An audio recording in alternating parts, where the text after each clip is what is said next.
chip and putt. He's good at speed golf, too. There's ball one for Mike Hampton to Willie Taveras. The Reds are 6-5 and one game out of first in the NL Central. They'll head for Chicago after this game tonight, where the weather is not going to be good, it seems, for tomorrow night's game with the Reds and Cubs. Bunted in the air and back off the screen. It's a 1-ball, 1-strike count. That would be a good test if Taveras laid one down for Hampton, who is an excellent fielding pitcher. Yeah, a little bit, Taveras certainly a guy who's capable of dropping down a butt for a base hit, but it's a bigger challenge when you got a guy like Hampton on the mound who covers so much ground. Willie T 1 for 9 in this series. He's that good cutter used so effectively against Pittsburgh. The other thing that Hampton's athleticism does, it allows Jeff Blum to play in on Taveras, but maybe not as far in as he would with somebody else on the hill. 1-2 for Mike, who threw 100 pitches in his last start. 2 balls and 2 strikes. The Astros starting pitchers have been quite a run lately. 21 2/3 consecutive shutout innings pitched by their starters. That began with the last 2 innings of Russ Ortiz's start in Pittsburgh. Up the middle and into left center. A bouncing single for Willie T.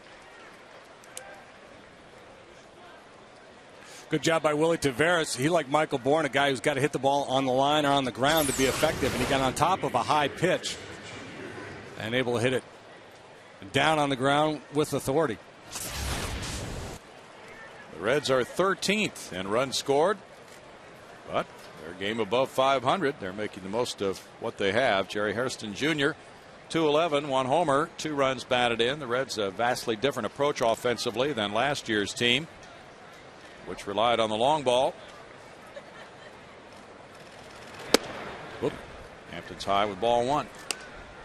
Didn't get his footing quite right as he planted that foot on Hairston, who has a 3-game hitting streak and is 2 for 5 in this series. Well, we got a speed demon like Willie Taveras on first base. You try to be quick to home plate, and sometimes your mechanics suffer because of it.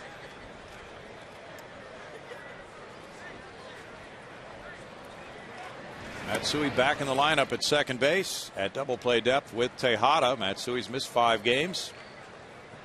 And Hampton is very good at getting a double play ball. Tough to run on, too. He's usually quick to home, and, of course, he's got a heck of a weapon behind the plate tonight in Pudge Rodriguez.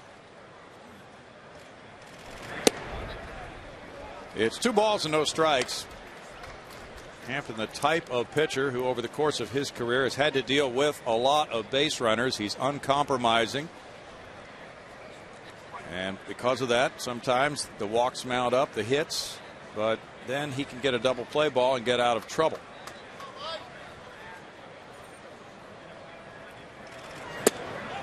Yeah, right now I think it's partially uncompromising and partially just having a hard time making the adjustment to the mound. Always vulnerable in the first inning, a starting pitcher, even in his own ballpark, when you make that move from the bullpen mound to the game mound. For some reason, it just doesn't look like when his foot lands to deliver the pitch, he's comfortable with that foot coming down. He might be hitting a little too early. Strike makes it 3-1. Have to do a little groundskeeping himself out there, dig himself a little hole. Hampton with 142 major league wins, 106 losses. He is 6-5 against Cincinnati in his career.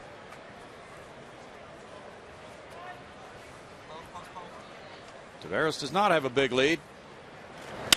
3-1. It's whacked to left center field. Michael Bourne, as the ball hangs up, moves over in position and handles out number 1. Hampton comes back from 3-1 to get the number 2 hitter on a 75-degree evening. Beautiful here right now. Oh my, yeah. This is just perfect. After all that rain we got, yeah, last couple days have been beautiful. Joey Votto is off to quite a nice start. Fans will enjoy this evening as the sun is going to be up there for a while yet. 349, 2 homers, 10 runs batted in with that natural sunlight. But the field is covered by shade right now, so it's very comfortable for everybody in the seats. Strike on the inside corner. Paul Nauert is a home plate umpire. Votto, with that .558 slugging percentage, has been one of the pace setters for this Reds offense. And Mike doing a better job getting the ball down here. They're trying to go away. He missed his spot, and give Nauert credit, because a lot of times when you miss your spot like that, you won't get the call. Astros snapped Votto's 6-game hitting streak yesterday. Joey 3 for 12 in this series. Fouls that one, and it's 0-2. Jay Bruce of Beaumont remains out of the lineup again. Still a sore right hand that's keeping him from playing. But perhaps the combination of recovering from that injury and also the lefty Mike Hampton on the mound is what's forcing him to once again sit this one out. He should be ready to return by tomorrow night if the Reds are able to play in Chicago.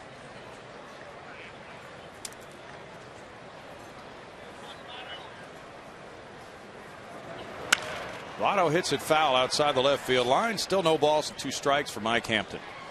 Votto, the only left-handed bat in the lineup tonight for Dusty Baker.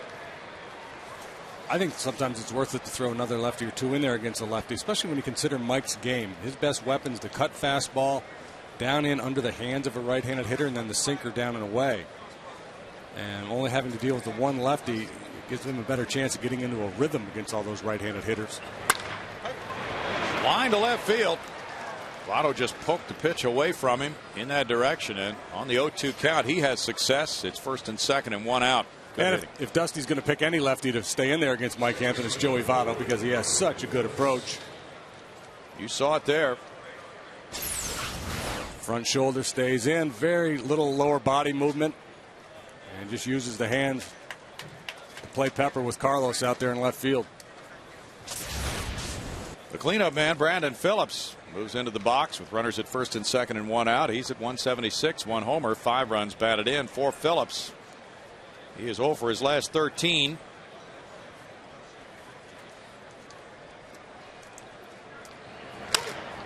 Little tap to second. Matsui on the slowly hit ball has the play at first for out number 2 as Taveras goes to third and Votto to second.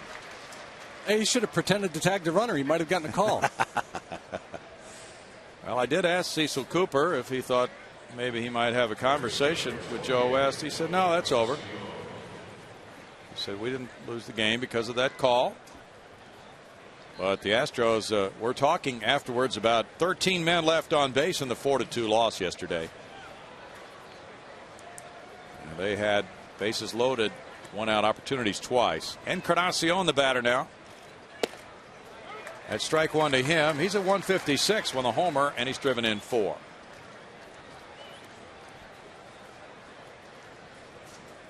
Edwin, just 26 years old. He drove in 68 last year. Has 1 hit and 8 at bats with 3 walks in this series. He's 4th in the league in drawing walks so far. Takes that one, and it's 1 ball, 1 strike. That goes against the grain from his career norms. Usually not a very patient hitter.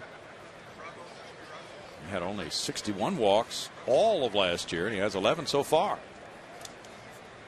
And that 61 might be a career high for him, too. That's a little bit better than he normally does. Yeah, he had 39 in 07 and 41 in 06. So that was a career high for him.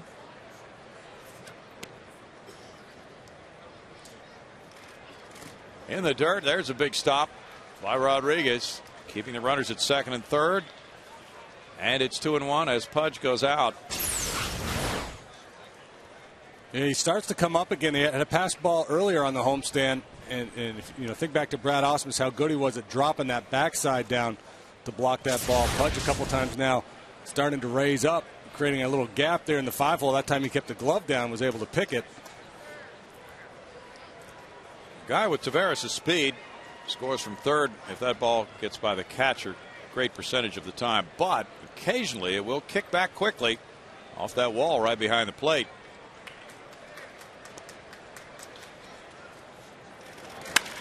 Line shot into center field. Taveras scores, and now here's Votto coming around, and that makes it a 2-run single and a 2-0 Reds lead.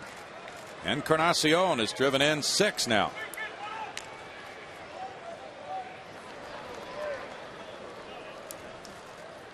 Little mishandle out there. Michael Bourne in center field.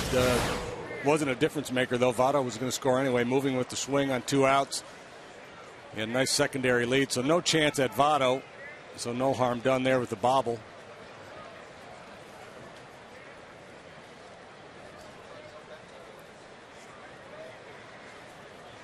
Reds break on top early for Arroyo, and now it's McDonald batting. McDonald takes ball one, 333, no homers, 1 RBI for Darnell, and just a little playing time this season. A newcomer to the Reds team, he leads the club with 3 pinch hits. His last start was April 9th against the Mets. He had a hit and an RBI in that one. Roll to third, charge, Jeff Blum on the short hop. Accurate throw to Lance Berkman. 2 runs, 3 hits, 1 left. Cincinnati 2, Houston coming up.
Arroyo has been a real innings eater. Ian Royo's walked 2 of the 8 in the majors, 200 innings or more for 4 straight years. He feathers one in on the first pitch, and Matsui takes strike 1. He induces the term feather probably more than any pitcher in the league, because he does. He's got that good changeup. He'll throw it on any count, starts the ball game with it. Kind of rare, isn't it? Well, some pitchers and pitching coaches are of the mind that you can't really throw a changeup until you establish your fastball, but not when you got such a good changeup. Guys like to go up there looking to hit the heater, and he'll give you a little everything. There's a little drop down whirly bird. He's got some different wrinkles. Fun to watch. 1 ball, 2 strikes. Matsui had not started 5 games in a row. Did get in yesterday and had a good at bat late in the game as a pinch hitter. Back problems have been sidelining him. 2 balls, 2 strikes. Jeff Keppinger, who also has had back miseries, is ready to go again. Matsui made the final out with 2 men on yesterday with fly ball after a long battle. And there's a strikeout for Arroyo. Arroyo establishing the soft stuff early. Changeups and curveballs. Dropping the arm angle. There's a good straight change. Finish Matsui. Arroyo, the veteran right-hander. I mentioned it in the pregame. A rugged start last year, but a great finish to his season. Off to a good start this year, 2-0 with a 4.38 earned run average. Defensively, the Reds a little bit different look tonight. Harrison's in left, Taveras in center. Darnell McDonald gets a start in right. Paul Janisch from Rice, and Cypress Creek High School is the shortstop tonight. And Arroyo and Hannigan are the battery. Miguel Tejada's been torrid. Fouls that one back, strike 1. 6-game hitting streak for Tejada, and during the 6 games he's gone 13 for 25. Last 5 games 11 for 21 with an RBI. So Tejada has already strung together 18 hits, tied for second in the league. hitting .383. Moves back from that one, and it's 1-1. And if you're looking for your Hawk Harrelson pick to click, Tejada would be a good one. As hot as he is, he's a .407 lifetime hitter against Bronson Arroyo. Arroyo faced the Astros 4 times last year. He was 1-3 in those 4 starts. Comes to the left side. Encarnacion.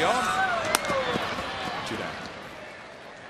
Chris Spire, who's a very good major league infielder, played mostly shortstop, and he works with Encarnacion and the infielders. And I asked him about that throwing angle for Encarnacion before the game. He said, well, it's no problem. He said Matt Williams used to drop down and flip the ball from there, but you just have to allow for, there's going to be a little movement back to the right on a throw like that. Just have to allow for it. Does Encarnacion do it because he's hurt a little bit, or is he just comfortable? That's the way he likes to throw it. That's just his arm slot. Lance Berkman. And now Greg Lucas is going to be tweeting starting tonight. Here's ball 1. Berkman at 200 has 2 homers and 6 runs batted in. 1 hit in this series. So Greg is all a Twitter about the new assignment starting tonight. Foul ball makes it a 1-ball-1-strike count. And let's see where we can find Greg. Oh, he's Where down is he here. now? He's over here. Oh, he's up here with us. Yeah. Okay. He doesn't look like he's tweeting to me. No, he doesn't have that tweeting kind of look on his face, but apparently he is. No, he's not just going to. He's going to be thoughtful with his tweets. Okay. So if you're a thoughtful tweeter, you can. He's probably tweeting right at Deshays is an idiot. 2 balls and a strike to Lance. He's been going through some rough times, but .316 in his career with 4 homers against Arroyo. Line drive right field. McDonald in, and he stabs it. The side goes out quickly for Arroyo, and the Reds lead it 2-0 after 1.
I know which one I'm picking. What are you going with? Hospice home run. Turn that Kyle Farnsworth heater around. Make a point, that was the most important home run in Astros history. Ryan Hannigan just took strike 1, leading off the second. 286 for Hannigan. Good young defensive player. The Reds really like him behind the plate. This is his 3rd start, all with Arroyo on the mound. They go to their bench guys tonight, and they don't lose anything of anything. They gained probably a little bit defensively with Hannigan catching and Giannis out at shortstop. Two very good defenders in the lineup who are normally on the bench for Dusty Baker. Hannigan fouls it, and it's 1 ball, 2 strikes. Ramon Hernandez has started the first 3 games of this 4-game series. Astros trailing 2-0. In Mike Hampton's last start, they led 2-0. And that was his start at Pittsburgh on Wednesday. He went 6 shutout innings and won it 4-1. To center field, Michael Bourne, 1 out. Astros pitchers have not had many leads in the first or second inning. Wandy had a 2-0 lead after 1 on Saturday, and he went on to pitch a magnificent game. That's the game the Astros won in this series. Well, the key for the Astros pitchers, just don't get frustrated. Believe that your boys are going to come around and score some runs for you. It's just 12 games in. 8 of those 12 games, they scored 3 runs or less. Paul Giannis, as JD mentioned, a local product, takes strike 1. 286 for Paul, no homers, and 2 runs batted in. And we got to see him late last season here, as JD mentioned, from Side Creek High School and Rice University. He rams one into left field for hit number 4. And I heard a scream cry out from somewhere down there in the Paul Giannis fan club. Family and friends here, I'm sure. There's a little Rice reunion. Earth Day is Wednesday. The Astros play the Dodgers. Players will be wearing those green caps during the game, and the first 10,000 fans will receive a Play Green recycled material cap, courtesy of Waste Management. Ride the Metro to the game, and you'll receive a half-price ticket. That fine green cap there, modeled so elegantly by our producer, Wave Robinson. He has not been recycled. Bronson Arroyo takes ball 1. Or has he? I don't know. I'm joking up here. Okay. Arroyo has 1 sacrifice bunt, a 129 career average, 4 homers, 16 runs batted in. Looking down at Mark Berry, the third base coach of the Reds. The Reds have hit 178 in the first 3 games of this series. They've scored 6 runs, but they've won 2 out of 3. Bunted and fouled. 1 ball, 1 strike. So it's the new look Reds of 09. No more Ken Griffey Jr., no more Adam Dunn, no more waiting back and relying on the 3-run homers. More of a contact hitting, speed team, better defensive coverage. Dusty Baker has seen different clubs in those 16 years. 1,242 wins as a major league skipper. Taken for a ball, and it's 2 balls and a strike. Yeah, that contact thing's not really working out yet for him, is it? No. They're hitting, what, 210 is 210, yeah. If you hit 210, you'd better be hitting 3-run homers. Yeah, or be playing in 1968. Well, they've been outscored 53-44, but they have a winning record. So they're making the most out of it. That's good managing. Yeah. They're 2-1 in 1-run games. They're 3-1 in 2-run games. And that must be the good managing that's gotten them to a 6-5 record. The Astros will be in Cincinnati to start the next road trip. That'll be next Monday night.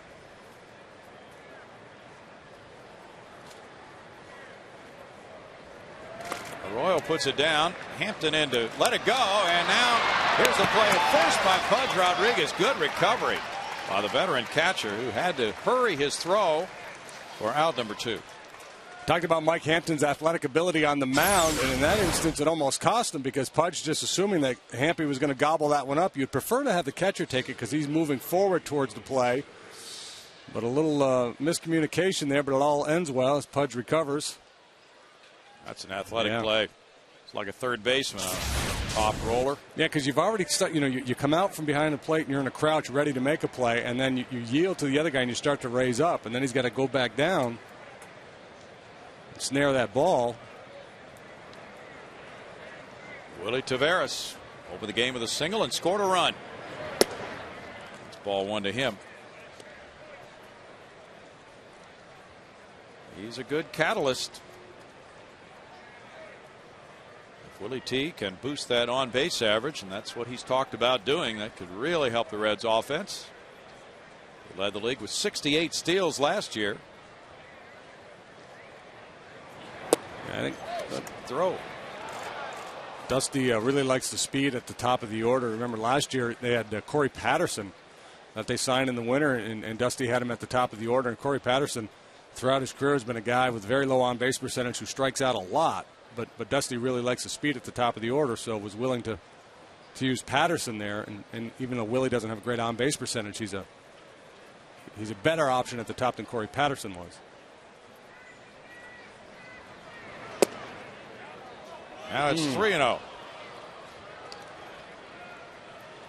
Mike's been battling, having a hard time getting the ball down, and he finally throws the pitch that he's been trying to make all night, and he doesn't get the call. It's been a heck of a run for the Astros starters. 21 2/3 consecutive shutout innings until it ended. 3 balls, 1 strike. The Astros have had 7 quality starts of their 12 games, and yet they're only 3-4 because of lack of run support in those games, with a starting pitcher going 6 innings or more and giving up no more than 3 earned runs. I remember having the same exact conversation last year. We were Yeah. worried about the starting pitching, but the starting pitcher performed pretty well early. You're right. One hopper to second. Matsui on the crack bat gets it on to Berkman. No runs, 1 hit, 1 stranded, 2-0 Cincinnati.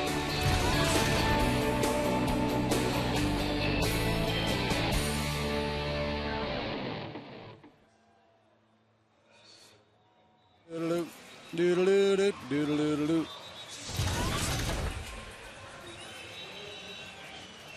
It's rally time. I do. What happened? Let's see what happened last season. Oh, yeah, that happened last season.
Cincinnati 2, Houston 0. Carlos Lee will lead it off. And last season he was at the plate. Bronson Arroyo threw one up and in. It broke the pinky finger on his left hand. Ended his season.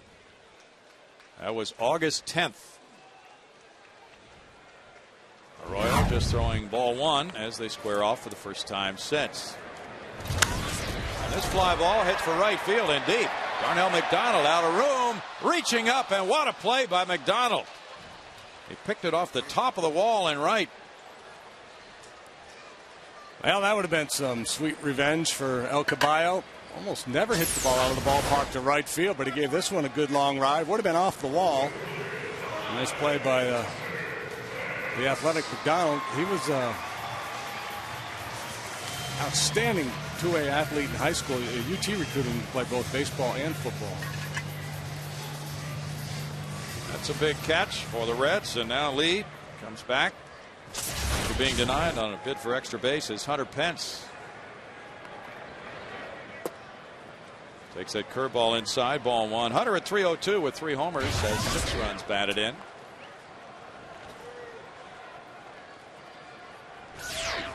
He had a hit and 2 walks in yesterday's game. 3 for 10 with an RBI in this series. It's 2 balls, no strikes. He's in the top 10 in homers in the league with 3. The Astros 1-2 on this 10-game homestand. Dodgers open a 3-game series tomorrow night. And it's Milwaukee. Bouncer into left field. Hunter Pence gives the Astros their first base runner.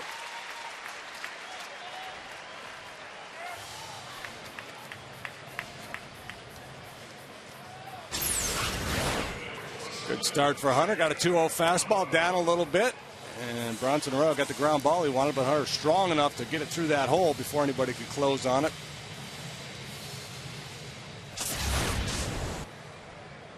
Pence 2 for 2 in steals. Aboard for Jeff Blum. Reds set up for a double play. They leave Blum a lot of room on the left side of the infield as strike one comes in.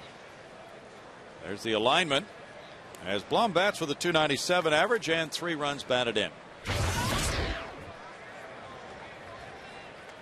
Jeff 4 for 11 with 3 runs batted in on this homestand. Hunter draws a throw. Hannigan has thrown out both base runners who have attempted to steal with him behind the dish. Are they using him as Arroyo's guy, or have been so far? All 3 of his starts have been with Arroyo. No balls, 2 strikes.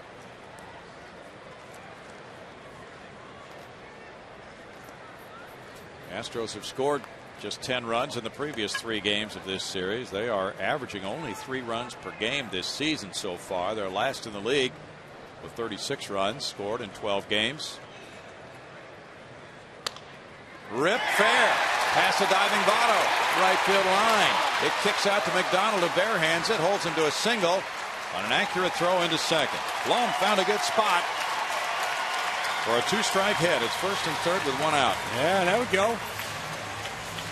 Whack that changeup down the right field line. Ill-advised by Darnell McDonald to barehand that ball. Maybe he was out of position where he couldn't get leather on it, but you know, if he grabs it with his glove, there's no difference in terms of the outcome of his play than with the bare hand. He wasn't really saving anything, and if he mishandles with the bare hand, Hunter Pence is going to score. Take a look at it here. Yeah, I think he could have gloved that ball.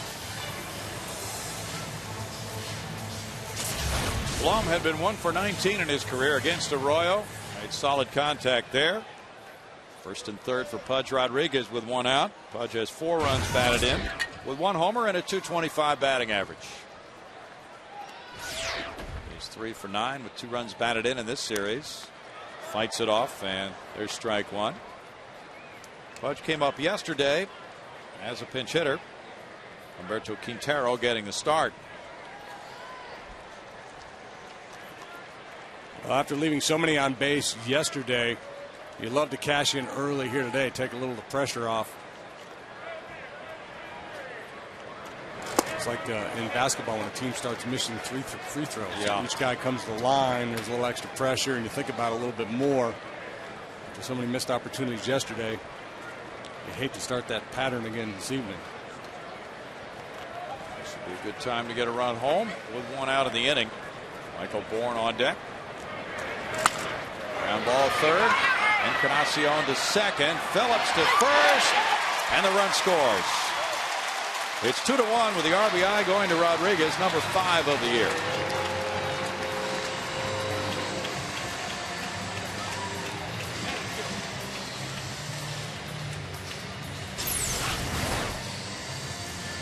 Yeah, 2 very long throws here all the way around the diamond, so very difficult to complete this double play. Phillips does a nice job turning it, but Pudge easily safe at first base.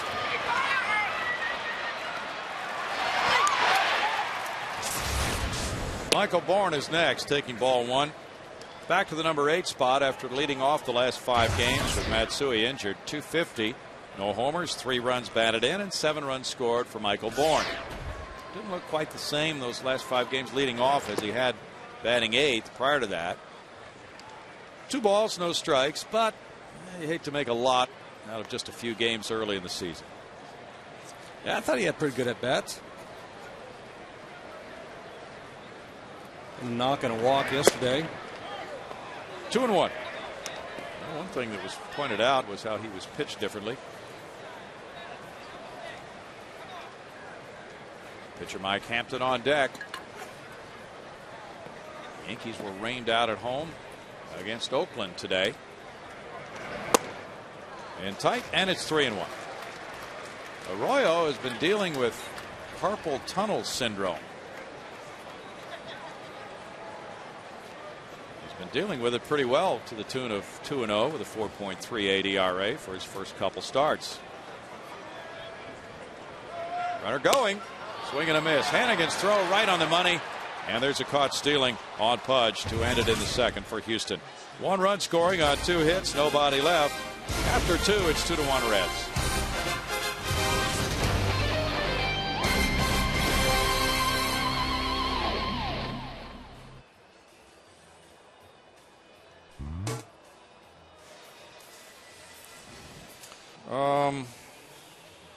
Okay.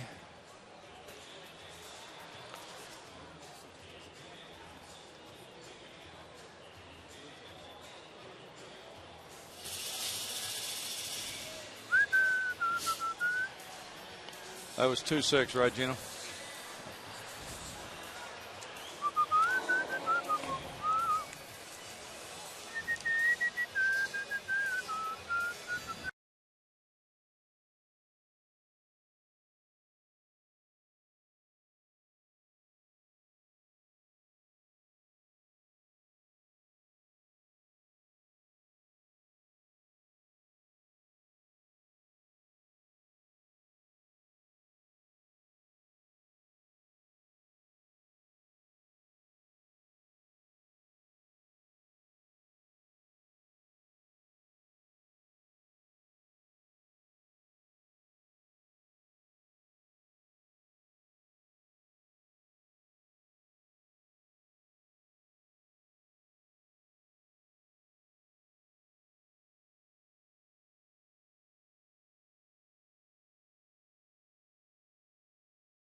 Top of the third, Reds lead the Astros 2-1. The Astros second inning ending with Pudge Rodriguez being thrown out at second base, and not very close. Pudge isn't a base stealer, but the situation there, that's a 3-1 pitch to Michael Bourne, and his responsibility is either draw ball 4 or put the 3-1 pitch in play. So that's, it looks bad for Pudge getting thrown out by that much, but that you put that play on, you're counting on contact for ball 4.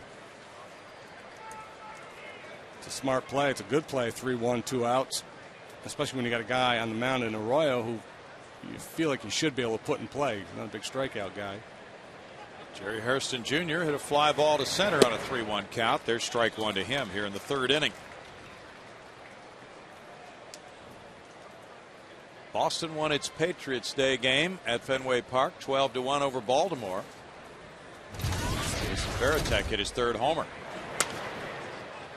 Yeah, I heard Luke Scott after the game said, I'm glad to get out of town. And he's asking for trouble because he said the Boston fans are vulgar and they're just they're gonna light him up next time they come in. Yeah, that's going to be big trouble. You might as well let that dog lie. Masterson was the winning pitcher over Hendrickson this afternoon in Boston.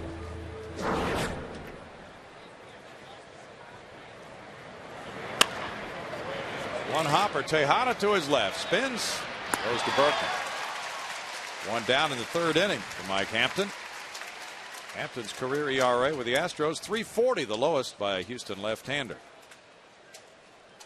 Brewers are in town, and next Friday the first 10,000 fans will receive a green tote bag. That's this Friday, and it's courtesy of the Methodist Transplant Center. After the game, fireworks presented by Marathon O. It's not going to rain this time, folks. The number to call, 1-877-9-ASTROS or Astros.com for tickets. That's Friday night, Astros Brewers, and a play green tote bag. Joey Votto. Strike 1 to Joey. He singled on the 0-2 pitch into left field and came around to score on the 2-run hit by Encarnacion in the first inning.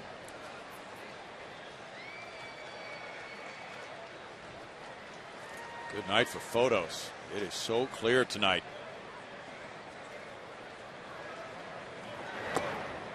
Hampton's breaking ball in the dirt makes it 1-1 with Phillips on deck. Votto a second round choice in 0-2. Votto had the second best OPS last year for left-handed batters against left-handed pitchers. .862 combined on base and slugging against lefties last year for Votto. Chases that one. 1 ball, 2 strikes. Good sharp slider by Hampton. Yeah, he doesn't take too many bad swings, but he was clearly fooled by this pitch. Late movement. That's a pitch Hampton can use effectively against right-handers as well.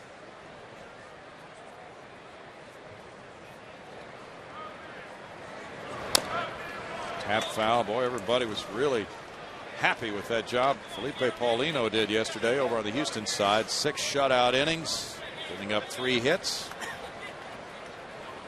Powerful performance. The Reds were talking about how they saw him up on the board, clocked at 98, 99 miles per hour. Yeah, and the way he pitched really impressed me. It wasn't just the stuff. The stuff, obviously, you know, as advertised, but he really pitched well. He used his breaking ball well, had good command. Felipe really gave his club an outstanding chance to win, but it didn't happen as the Reds took it 4-2. Reds getting 3 in the 7th and 1 in the 9th. They'd be able to tie him up with a good heater in. Oh, moved back and he swung as he was moving. Or a strikeout for out number 2. First strikeout for Hampton. He was really fooled. Yeah, well, you know, I think he's just looking away, and then he saw the ball in, and he kind of, it was one of those 911 panic hacks. It would have been a ball, but he's looking away, and he was clearly fooled by the pitch. And the 2 strikes, he's thinking, you know, I'm going to stay back, and shoot it the other way. And a guy with Votto's approach, sometimes they're vulnerable to an inside fastball. Coming up later in our Dodge Grab Life feature, Lance Berkman tells us the shocking news of which baseball team he liked growing up. You do not want to miss this. Brandon Phillips, the batter, he grounded out to second on the first pitch.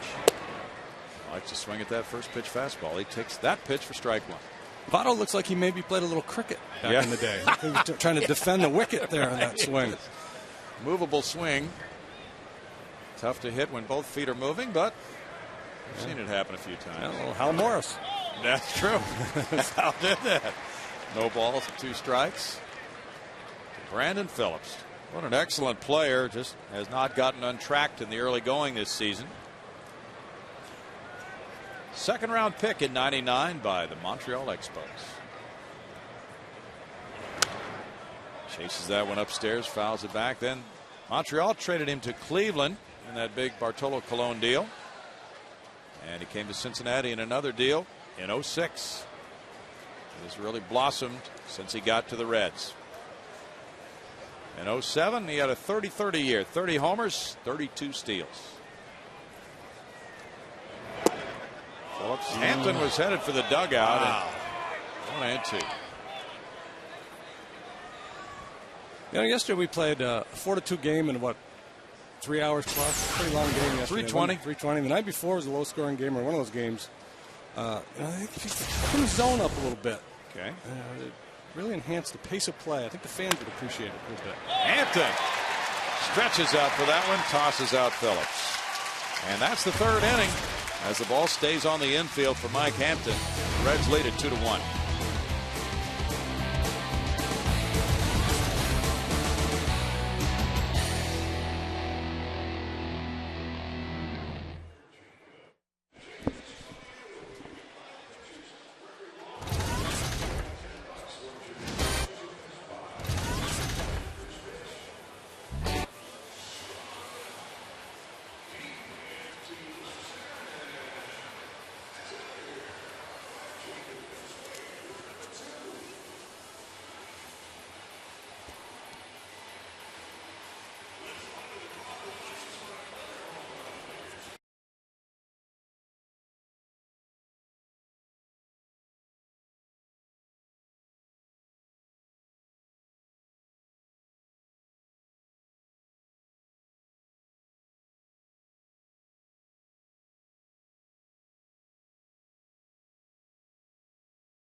553 as a shortstop. Cal Ripken Jr. second, 431. Miggy Tejada third, 271. Robin Yount 251. Plate when Bud Rodriguez was thrown out trying to steal to end the second inning. Pitcher Mike Hampton comes out to the on-deck circle. Arroyo spins it outside. One of the big evolutions in the game in the last 20 years or so, the offensive middle infielders. All the middle infielders were speedy little guys, slap hitters. Line shot left field. Well, a little delayed reaction to the J.D. rule that right after a caught stealing, the next guy gets a hit. That's right. Just happens an inning later, that's all. And a speedy slap hitter. How about that? Yeah. Well, that's another reason to try that play you talked about. If it doesn't work, he leads off the next inning. And he's seen a bunch of pitches. And a little edge going into that at bat. Now, this to me is the one drawback of Michael in the 8-hole. You're going to bunt him over here, most likely. Now, you might roll the dice with Hampy. He's probably going to bunt him over here and give up an out to get him to second base as opposed to a straight steal. Hampton does put it down. Hannigan to Phillips. Sacrifice, one out. First sacrifice of the year for Mike Hampton, who is a .240 career hitter with 15 homers. Yeah, so you can play it either way there. You know, this is the percentage play with the pitcher. Go ahead and drop the bunt down, but you could try to steal that base with Bourne and then have Michael bunt or Hampy bunt him to third or swing away, try to drive him in, and then you could also try to steal third base, but that's a little tougher with a left-handed batter in the box. Kazuo Matsui struck out back in the first inning. RBI opportunity for him with Tejada on deck. Encarnacion a step in front of third base. And off the line. Here's ball one. Cecil Cooper really liked the at-bat in the ninth inning from Matsui, who made the final out, but he really battled, fouled off pitches, and took some good aggressive swings. Yeah, it was first at bat in a while, and he's in there against Coco Cordero, rushing it up there at about 98 miles an hour. Matsui's 4 for 9 against Arroyo, who misses there and goes to a 2-0 count. Arroyo has 73 major league wins and 70 losses. Last time out, good numbers as he beat Milwaukee on the road 6-1 Tuesday. 6 1/3 innings, 4 hits, 1 run. 2-1. Somebody in the Astro dugout is yelling, "Hey, what about our guy? Our guy threw one down there both ways." I've no gripe with that. Like I said, I like a bigger zone. I think it's good for the game. Fouled away, 2-2. Who's the umpire you remember or you can now see with the biggest strike zone that you can ever remember? Oh, the best was Frank Pulley. Yeah, he's not in the game anymore, but Frank was the guy when the umpiring crew came in for a series and you looked where he was, and when you were lined up to pitch, and say you were 2 days away and Frank was at second base, you're like, yeah, 'cause he'd give you some room on the outside corner. And he danced out those strike calls too. He'd punch down low and move his feet. Yeah, it was fun. Bouncer right side. Phillips, little toss to Votto, and it's out number 2. And then Eric Gregg, of course, had that big strike zone. Yeah, we hit that. Was it the playoff game or the Levon Hernandez? Yes, punching everybody out. Yes, 3 feet outside of the zone. Yes. Aflac trivia time now from Minute Maid Park. And who holds the World Series record for highest batting average in a 4-game series? He's in the ballpark. Okay. And I'll go with Billy Hatcher of the 1990 Cincinnati Reds. What a great series that was for him. Miguel Tejada grounded out to third in the first inning. He can work over some bubble gum, can he, Hatch? Yeah. We always talk about this, but did you go to his wedding here? No. Gorgeous, gorgeous wedding. And he and Karen, still, of course, very happy after all those years. I don't know what year it was, but it was at Fargo's, and it was terrific.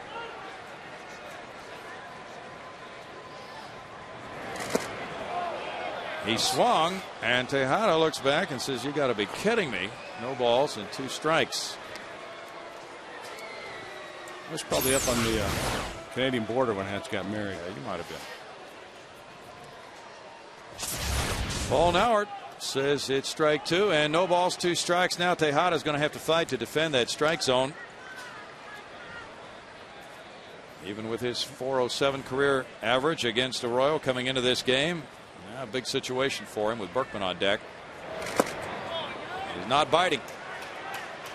1 and 2. Well, the baseball 101 says you got the most dangerous hitter in the lineup on deck, so be patient here. And if you're able to lay off a couple pitches out of the zone, you should get something to hit.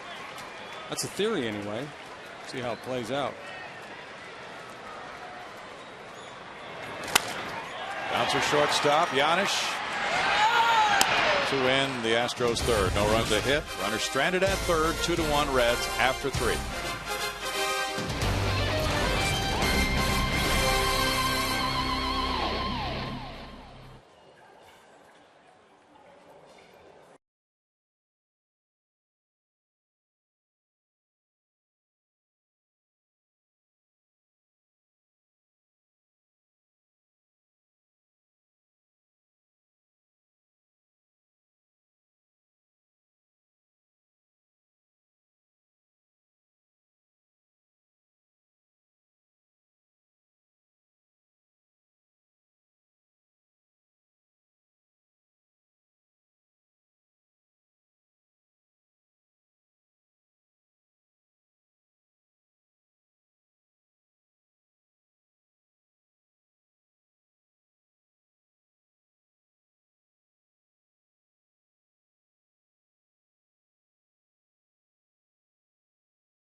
Is it Billy Hatcher who holds the World Series record for highest batting average in a 4-game series? Affleck wants to know.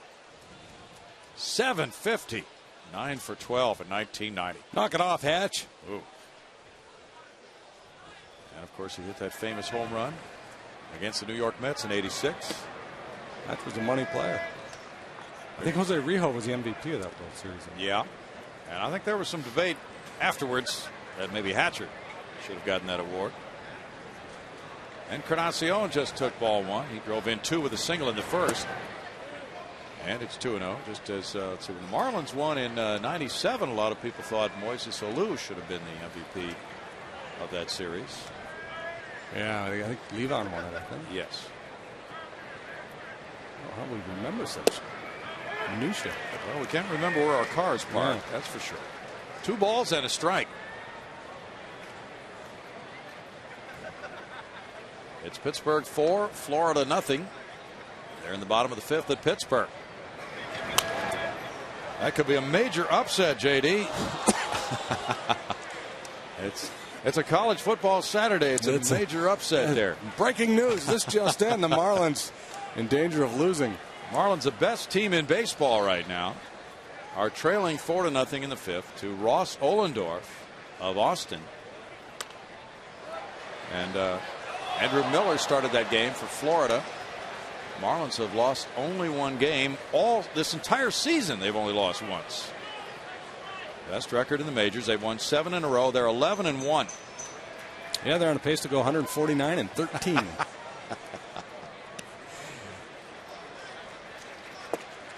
Strike 3.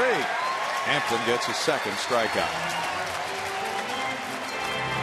Real nice sequence there. Mike, who in the first couple innings was having a hard time getting the ball down, working effectively downstairs here and clipping that inside corner. Sometimes it takes a little while to make the adjustment to the game mound. You just hope you don't take too many hits before you figure it out. Yeah. Darnell McDonald looks at ball one. McDonald was at AAA Rochester last year. He had been a first-round draft choice by Baltimore, '97, way back when. His brother Donzel has been in the big leagues with the Yankees, Kansas City, and Atlanta.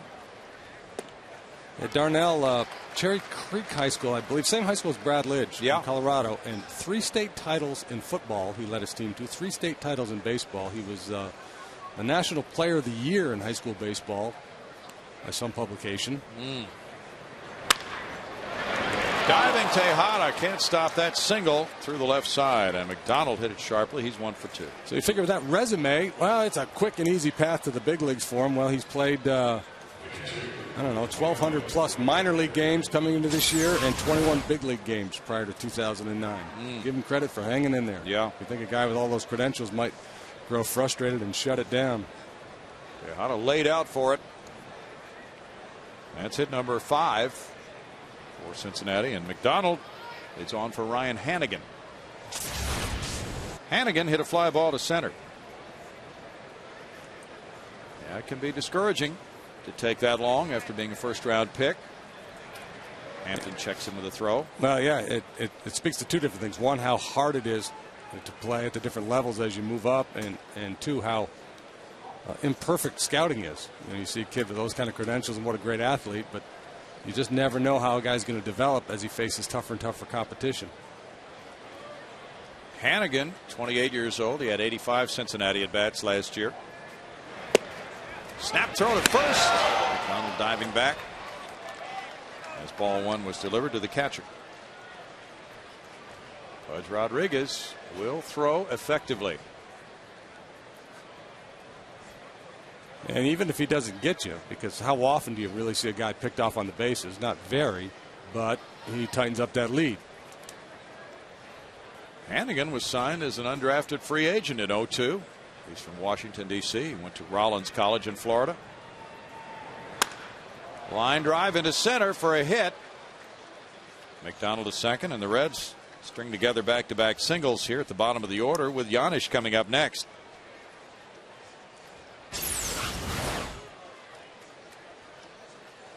He's trying to throw the cutter in on Hannigan, but he gets the head out on it. He just doesn't like Mike get in there. Paul Giannis is batting. Let's find out more about him and his family with Patty Smith. All right, well, thank you very much. It's dead quiet out here in the stands, except for Aunt Isabel out here, Paul's aunt. We can hear you from no matter where we are in the stadium. And when he got that last hit, your little screech just echoed throughout the stadium. Oh, really? Well, I've always had a loud voice, though. But Paul is a great natural ball player. He used to come to our house. His parents would leave him when he was about 3 years old. He would come with his glove, and he would throw ball with my late husband. And he was just a natural talent from when he was about 3 years old. My husband was amazed at how good he could throw the ball. He was just natural. Well, he has just hit into a spectacular double play. Tejada to Matsui, and then the one-hop throw to Berkman. So a tough moment for the Giannis family, but a great one for these Astros fans, as in the middle of the 4th inning, it's 2-1 Reds.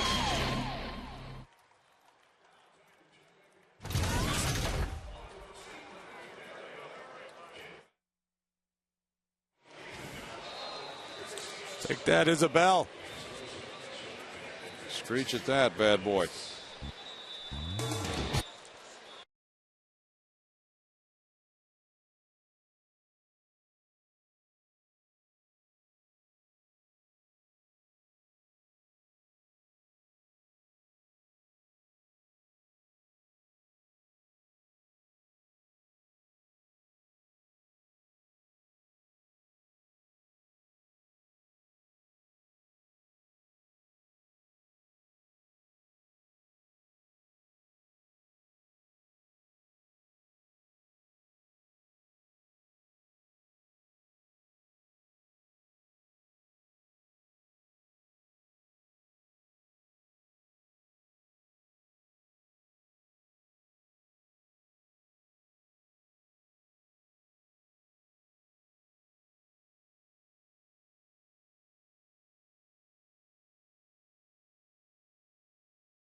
Quite a double play to end it. Paul Janisch hitting the ball sharply up the middle. Let's go back to Patty Smith. Well, thanks, Brownie. We want to finish up with the Anish family here. This is Paul's dad, Tom, and Tom's been kind of traveling around a little bit this season so far early on, out here to see Paul play. How fun is this for you to sort of go through this and experience this with your son? Paul is living his dream, and for us it seems like a dream too. You know, it's a very few select guys that make it to the big leagues, and we're just so proud of him. We're proud of him as a ball player, and we're proud of him as an individual. So here we go. Here's a 6-3 play for you. All right, well, thank you for picking Brownie up on that one. You also just told me, of course, Paul's a product of Cy Creek High School, and something very special just happened this season, didn't it? Paul went to Cy Creek. He graduated in 2001, and he right before spring training, he became the first Cy Creek player to have his number retired. So he worked hard for what he's done, and we're really proud of him. All right, well, thanks so much for chatting with us. We know I talked to your wife last year, but she's over on the other side, guys. I don't know if she's heckling or what, but no, she's over there supporting Paul over on the other side. We got to give a quick little shout out to cousin Terry as well for joining the family. Let's go back to you guys. All right, thank you, Patty, and nice to have the Anish family here. There is ball one to Lee. Carlos hit a deep drive to right field, caught by McDonald. He picked it right off the wall. Lance Berkman just grounding out up the middle as Janisch made that play, and he was stationed perfectly. Now 1 ball, 1 strike in a 2-1 game for Bronson Arroyo.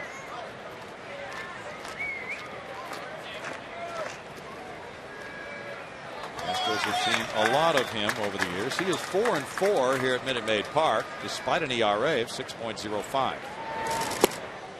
Yeah, he had at least one real ugly one here, I remember. He really got tattooed. Gave up 4 or 5 home runs. Here again, this little breaking ball. Third, 2 hops, Encarnacion. 2 down. Yeah, he can give up the long balls. That game last year here, July 29th, he gave up 6 runs in 6 1/3 innings. Gave up a grand slam to Carlos Lee and another home run to Miguel Tejada. And then in 07 here, gave up 8 runs in 5 innings. Lance Berkman ripped him for a 3-run homer. They want to see Hunter Pence come through for them. He singled to left and scored in the second.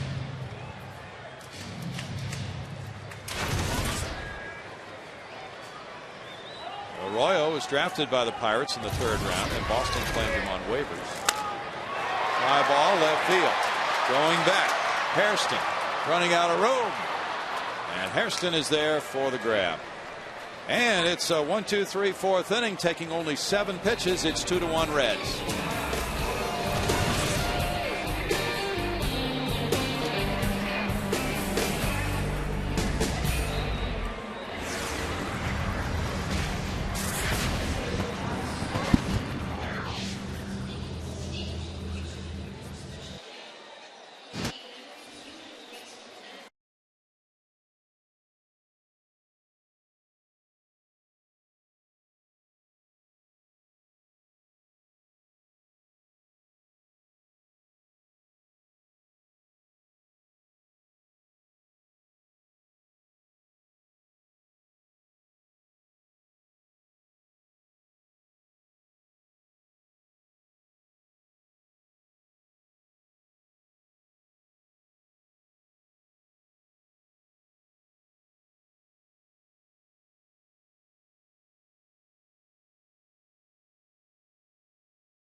game can take their ticket stub to any, emphasize any, Greater Houston area Chick-fil-A for free chicken sandwich.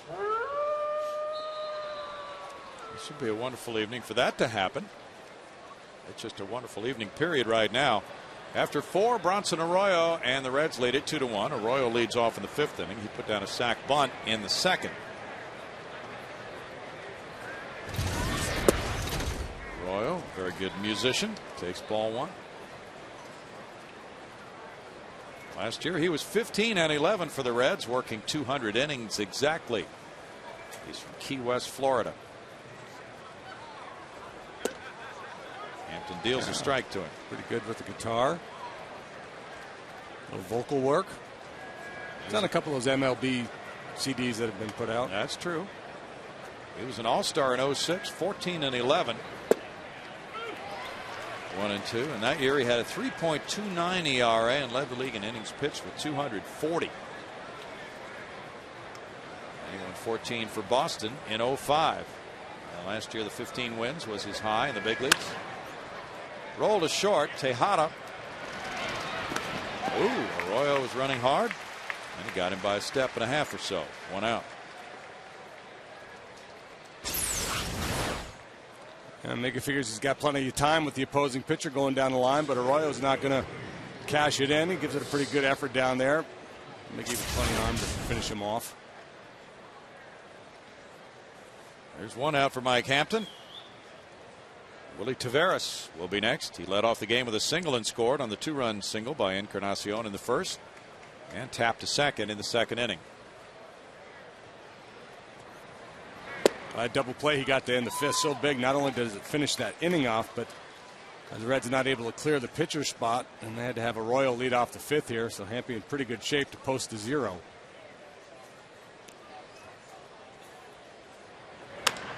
Ground ball foul. Mark Berry, the coach, at third. No balls, 2 strikes. Atlanta and Washington are waiting for a rain delay to subside. Jordan Zimmerman's about to make his major league debut if they get it going.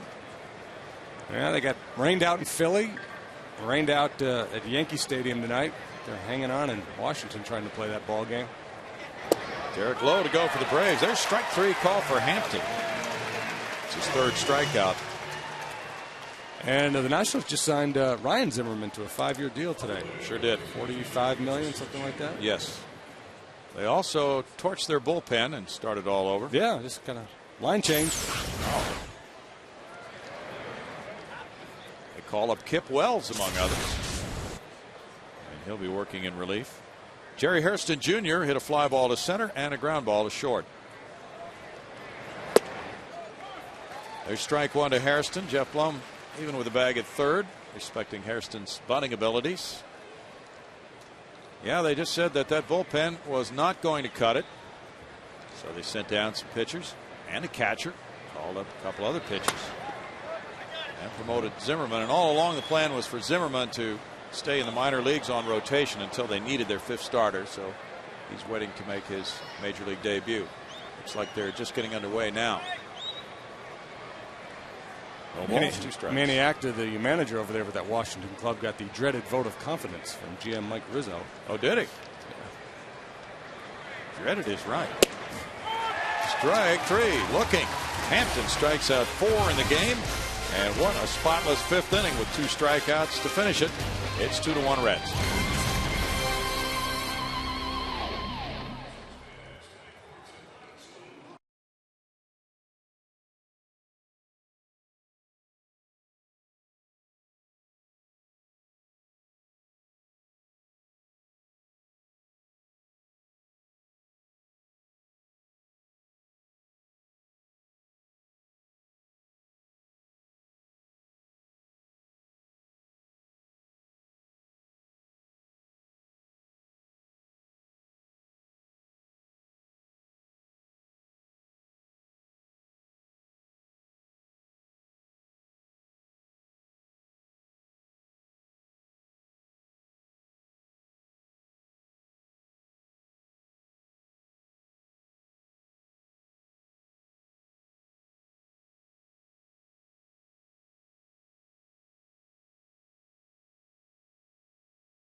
Yes.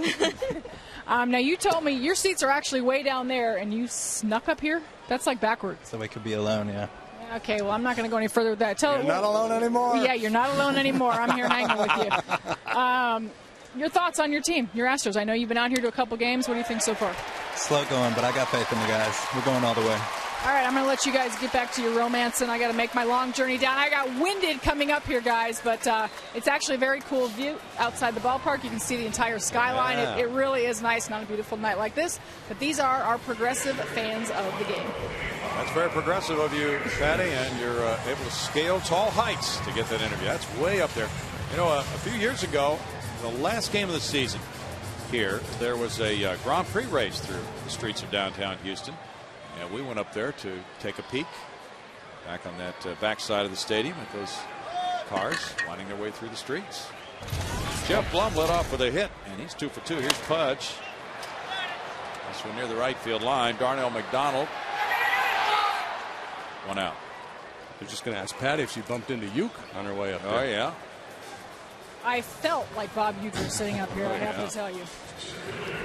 I don't think Bob Uecker would even go up this high. This is freaky. And if you go 180 degrees from there to the highest seat on down the first base line, then you have a great view of downtown looking back in that direction. Michael Bourne singled to left field in the third inning. Encarnacion creeps in on the grass. Brandon Phillips moving in at second base. Giannis shortened up. 8-1 to Bourne. And Mike Hampton on deck.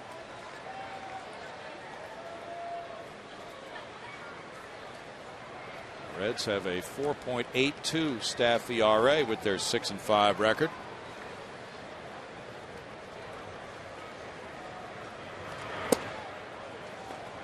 One and one. Dick Pohl, the pitching coach, was talking about Edinson Volquez and how he had improved, and last start was yesterday for him. 6 innings, 4 hits, 1 run. Aaron Harang went 6 on Saturday night. The Astros winning that one 7-0 behind Wandy Rodriguez. 1 and 2. We were talking about pitching to contact and whether the Reds are stressing that more now with their improved defensive club.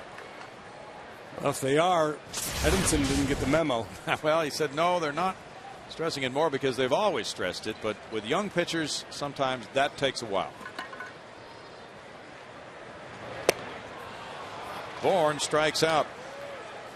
Yeah, and sometimes that can get overplayed a little bit, that whole pitching to contact thing. Nolan did pretty good pitching away from contact. Yes, he did. Saturday, the first 10,000 fans will receive a Blue Cap collectible. That's courtesy of AT&T. This is the first in a 4-piece set.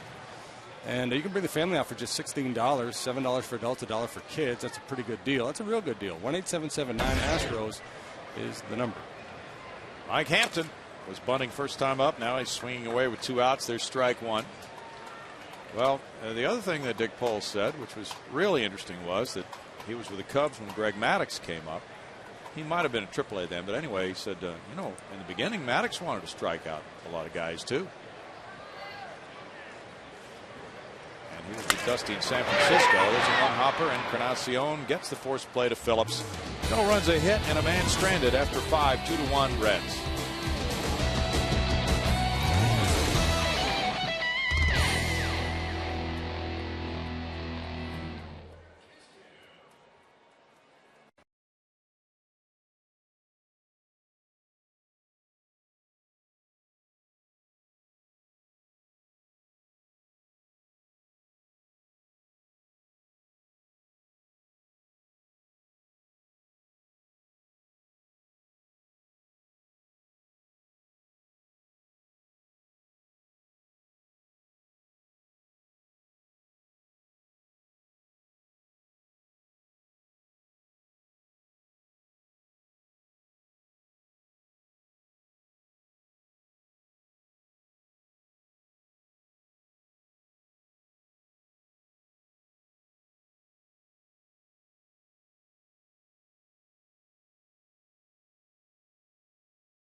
fan, and so to be contrary, I told him I liked the American League better, and told him I liked the Yankees, and it'd make him so mad, and we'd have these big arguments about whether the National League or the American League was better, and most of it was just to kind of get after him. Oh man, I remember having the same arguments in college, screaming. I was a National League guy, and his buddy was an American League guy. We screamed all hours of the night like idiots. Yeah, those were the days. Yeah. Joey Votto takes ball one. Mike Hampton had thrown 9 consecutive strikes to finish the 5th inning. Votto singled and scored in the 1st, then he struck out in the 3rd. Hampton, a pretty good economy of pitches so far tonight, 74. And the appeal goes to 3rd. Check swing call by Paul Schreiber. It's 2-0. Now the real cat and mouse game is on between Hampton and Votto. Votto base hit first time up on a pitch away, and there you can check out the twitter.com FS Houston and follow along all the interesting tidbits. But base hit away for Votto first time, strikeout in last time. So a smart pitcher like Hampton, who's been around the block a few times, and not a veteran hitter but a smart hitter in Joey Votto. This is kind of a fun battle to see which way Hampton goes and if Votto guesses along with him. He's at 2-1 in the count.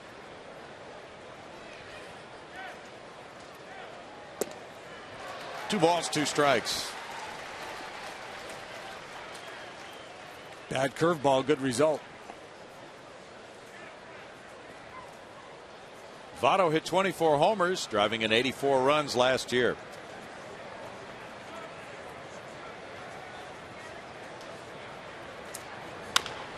Ground ball to first. 2 hops for Lance Berkman. 1 out in the 6th inning. So Hampton is keeping the Reds at bay, hoping that his offense can get things rolling in the bottom of the 6th with Matsui, Tejada, and Berkman due up. Brandon Phillips has grounded out both times, once to second, once to the pitcher. Ross Ohlendorf continues to pitch shutout ball against Florida tonight at Pittsburgh. It's 8-0 Pirates. Top of the 7th inning. That's the story of Mike Hampton's evening so far. 5 1/3 innings, 6 hits, and they've all been singles and 2 runs. And no walks tonight, just 1 walk last time out against Pittsburgh. Well, we have a celebrity guest in the booth with us. Greg Lucas has joined us because he's a celebrity because he's now tweeting. Twitting. Yeah, no, actually, that's something we started today. Yeah. On Fox Sports Houston. By the way, that's the key. FS Houston. Good play by Blanc. Is the key word, and we've already got a lot of responses from people that have been discovering us and have been writing back, and it's been kind of fun.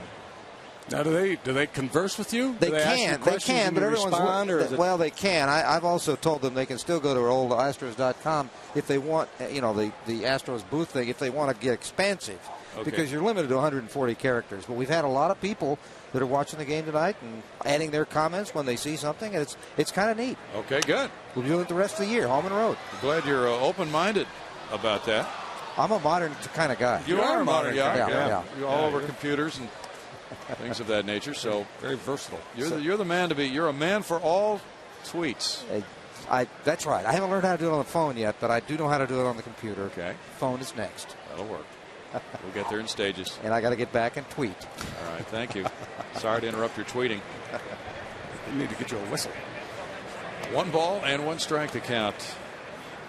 Just the latest craze that's sweeping the nation. Or is there something else since then? No? Not that I'm aware of. But Encarnacion drove in 2 in the 1st. He's 1 for 2. I hear that hula hoop might catch on. Yeah, that's a good one. 2 balls and 1 strike to Encarnacion. Not a whisper of a breeze out there. Flag's blowing straight down.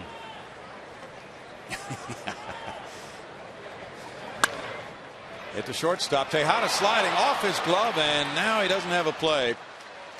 It was hit sharply by Encarnacion, and he reaches first as Tejada gets it in his glove but can't hold it. Yeah, rolled the base hit, and you see Miggy there telling Hampton, my bad. It's a play he feels like he should have made. It would have been a dandy, and we've seen him make that play a number of times, but can't really argue with the ruling there. Even though I'm a pitcher and I want everything to be an error. Well, look at the effort, though. He's sliding. Oh, yeah, ball was scorched. Yeah, when a guy leaves his feet, it's got to be a hit. Now McDonald 1 for 2. And there's strike 1 to him. Miguel Tejada was telling me an interesting story on the way into the ballpark today, JD. Did you guys ride in together? No, we didn't ride in together. We walked up the tunnel together. Oh, okay.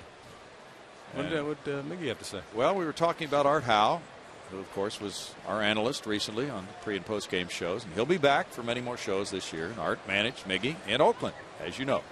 Mm-hmm. So Miggy won the MVP award in 2002. And I checked back, and that was his 6th year in the league. And it was a tremendous season for him. But there was one time when things didn't go well. He hit a ground ball. A good play was made on him. Throw was made to first. He was out. He did not run through the bag at first. He just peeled off and went back to the dugout. Art pulled him out of the game. And to make the point that you run through the bag. And he said later in that game, in the 8th inning or so, the guy who went in for me hit into a double play. And the next day I went to Art and said, hey, I'm really sorry. I won't do that again. And he hasn't done it again.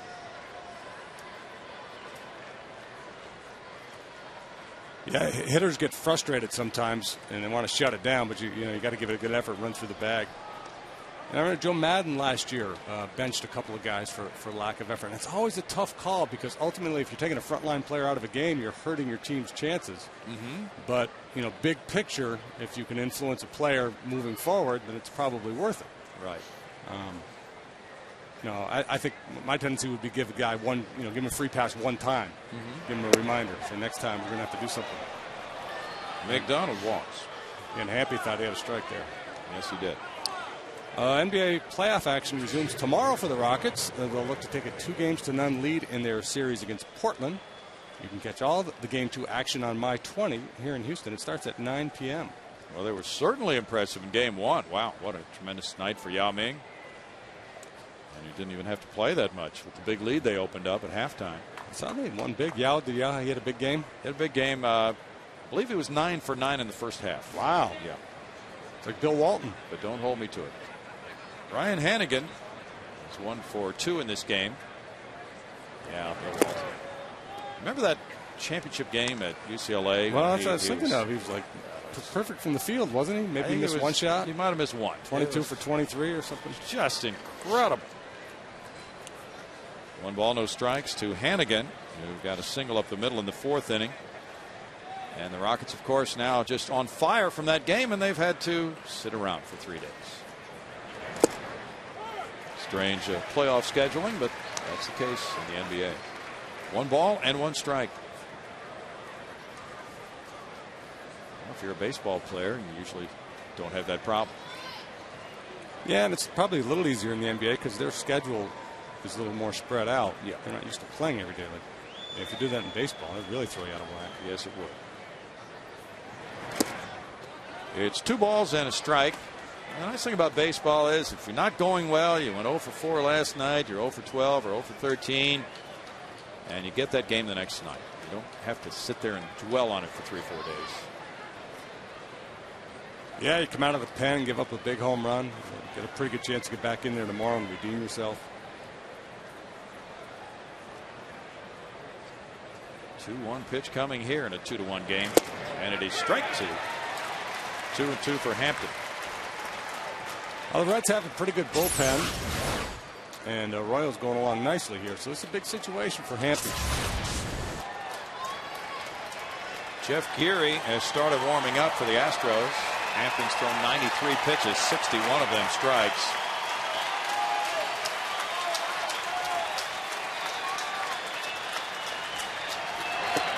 And he gets a swing and a miss and a strikeout. That's number 5, and it ends the top of the 6th. With no runs a hit, 2 men stranded, Reds lead the Astros 2-1.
It's the Coors Light 6th inning. Time for the Coors Light Freeze Cam. Taking you back to the 5th inning yesterday. 1-0 Astros. Bases loaded, 1 out. Blum with a slow grounder.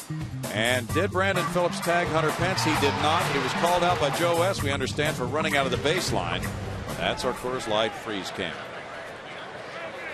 Now it's Kazuo Matsui taking that slow hook. And it's strike one to Matsui, who is 0 for 2 in this game. Top 4 hitters 0 for 8 for the Astros, and none have reached base against Arroyo, who leads it 2-1. I think Joe just made a good veteran adjustment on that play. Called him out, and then when he saw the argument, he said, "Uh-oh, he didn't tag him. Well, let's come up with the running out of the baseline ruling here." Told Coop he was on the grass, but he wasn't on the grass.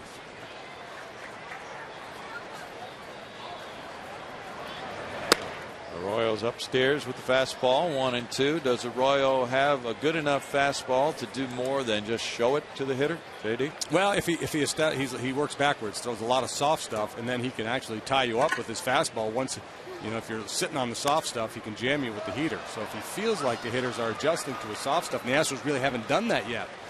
They haven't hit the ball hard that often tonight, so he's still leaning on that breaking stuff quite a bit and showing the fastball out of the zone. If he feels like they're sitting breaking ball, and he'll try to work some heaters in on their hands. He'll try to get it on the inner half maybe. But for the most part, he's gonna just tease the zone with the heater.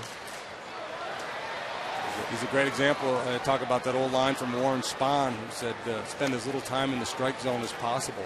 He's a great example of it. You throw that little lollipop curveball, drop it in there for strike one. He's a guy that does not intimidate anybody, so hitters go up there wanting to swing the bat, and he takes advantage of that. He's only thrown 62 pitches. So it'd be fun to go back and look at this game and all the Astro bats and see how many pitches out of the zone that they've swung at. 1 ball and 2 strikes as the organist gets everybody thinking time right now.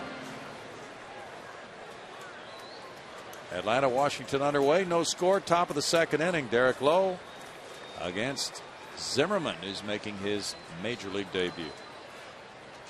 Jordan Zimmerman.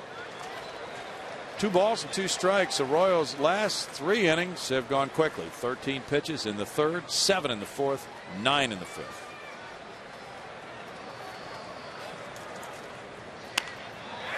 Into left field, and there's the way to approach it. Matsui waiting back, taking it the other way. Yeah, there's a great adjustment there. But that's his game. He's not trying to load up and hit it 500 feet. See the ball, hit the ball, hands stay back.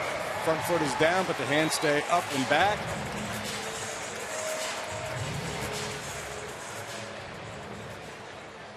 He gets the weight out on the front foot, but the hand's still in a good position to attack that pitch. Now that's hit number 5 for the Astros. Miguel Tejada's 0 for 2. Grounder to 3rd, grounder to short. Double play depth for Phillips and Yanish. Matsui's 1 for 3 in stolen bases this year. I don't think he'll be running coming off the back injury. Yeah, it'll be a little surprising. Hannigan's arm was very good back in the 2nd inning. Up the middle, Arroyo got it. He throws to Yanish. That is a good play by the pitcher for a 1-6-3 double play.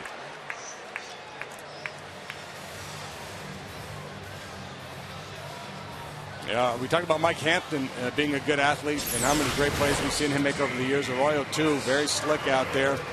Hesitates just a beat to square up his shoulders and makes a good, accurate throw. How many times do you see a pitcher hurry this throw when he doesn't have to? So he takes a little time and a perfect feed over the bag to Yanish. 2 outs now, and it's Lance Berkman who's 0 for 2. Liner to right, grounder to short. The Reds are inviting him to bunt. I think he'll send that RSVP back. No, thank you. Hit the ball sharply to Yanish, who was stationed up the middle last time. This one won't be caught. Deep drive right field, and Lance Berkman, a Reds killer, has crushed it. His 45th career long ball against Cincinnati ties it 2-2, and that ties him with Craig Biggio. number 2 on the all-time Houston home run list, 291. Boy, that was a big fly. That one just sounded pretty. You got every bit of it. Out early for a little extra BP this afternoon. Hard work paying off.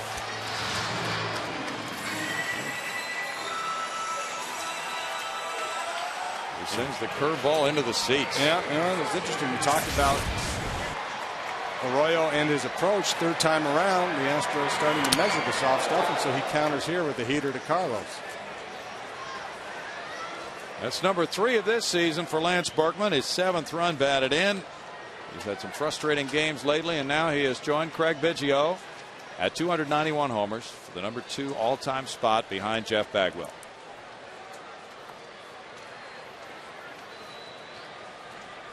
Lance also just scored his 901st run. That's a deep line drive left field, hooking and hit it. Home run, Carlos Lee. Back-to-back jacks for the 2nd time this year for the Astros. That's number 2 for Lee, and it's Houston in the lead, 3-2.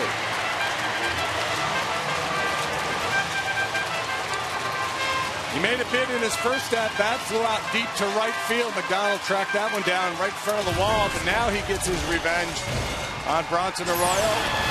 Boy, he almost got everybody a chicken sandwich. Really close.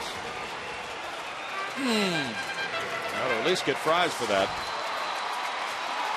He hooked it right around the foul pole. That's a line shot.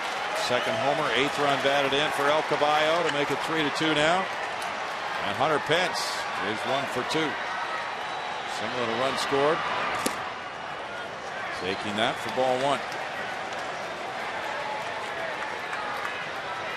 The earlier back-to-back homers came from Jeff Keppinger and Lance Berkman April 8th against the Cubs.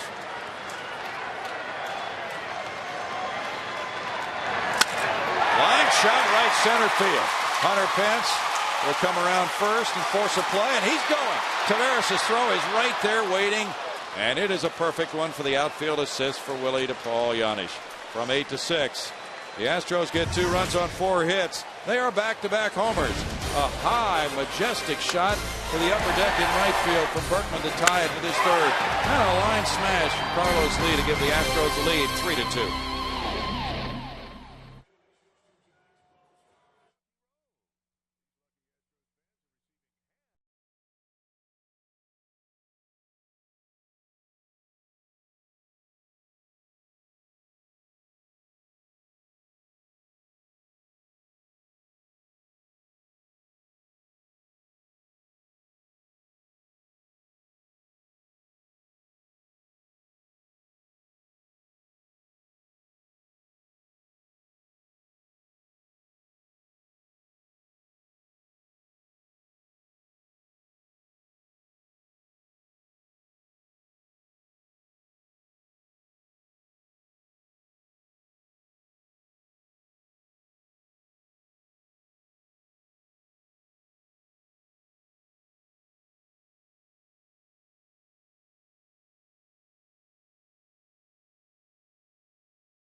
Houston Race Park and by Southwest Airlines.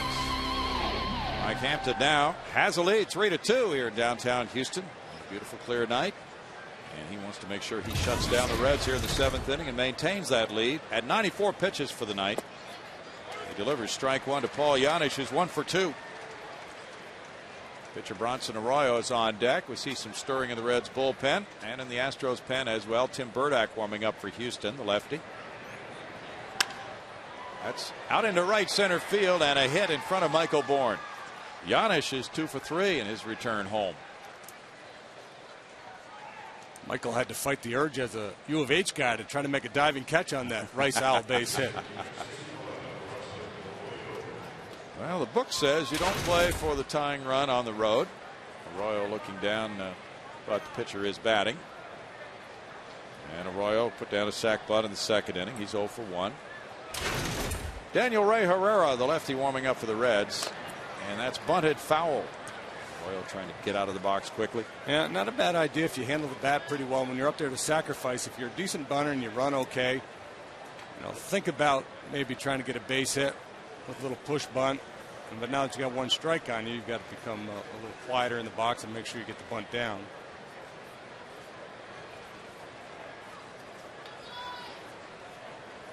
Three to 2 Astros here in the 7th. Infielders creeping in. It's bunted foul, first base side, and it's 0-2. Most managers would tell their pitcher, hey, don't try to get too cute. Just square around and get your bunt down. But if a guy's a real good bunter,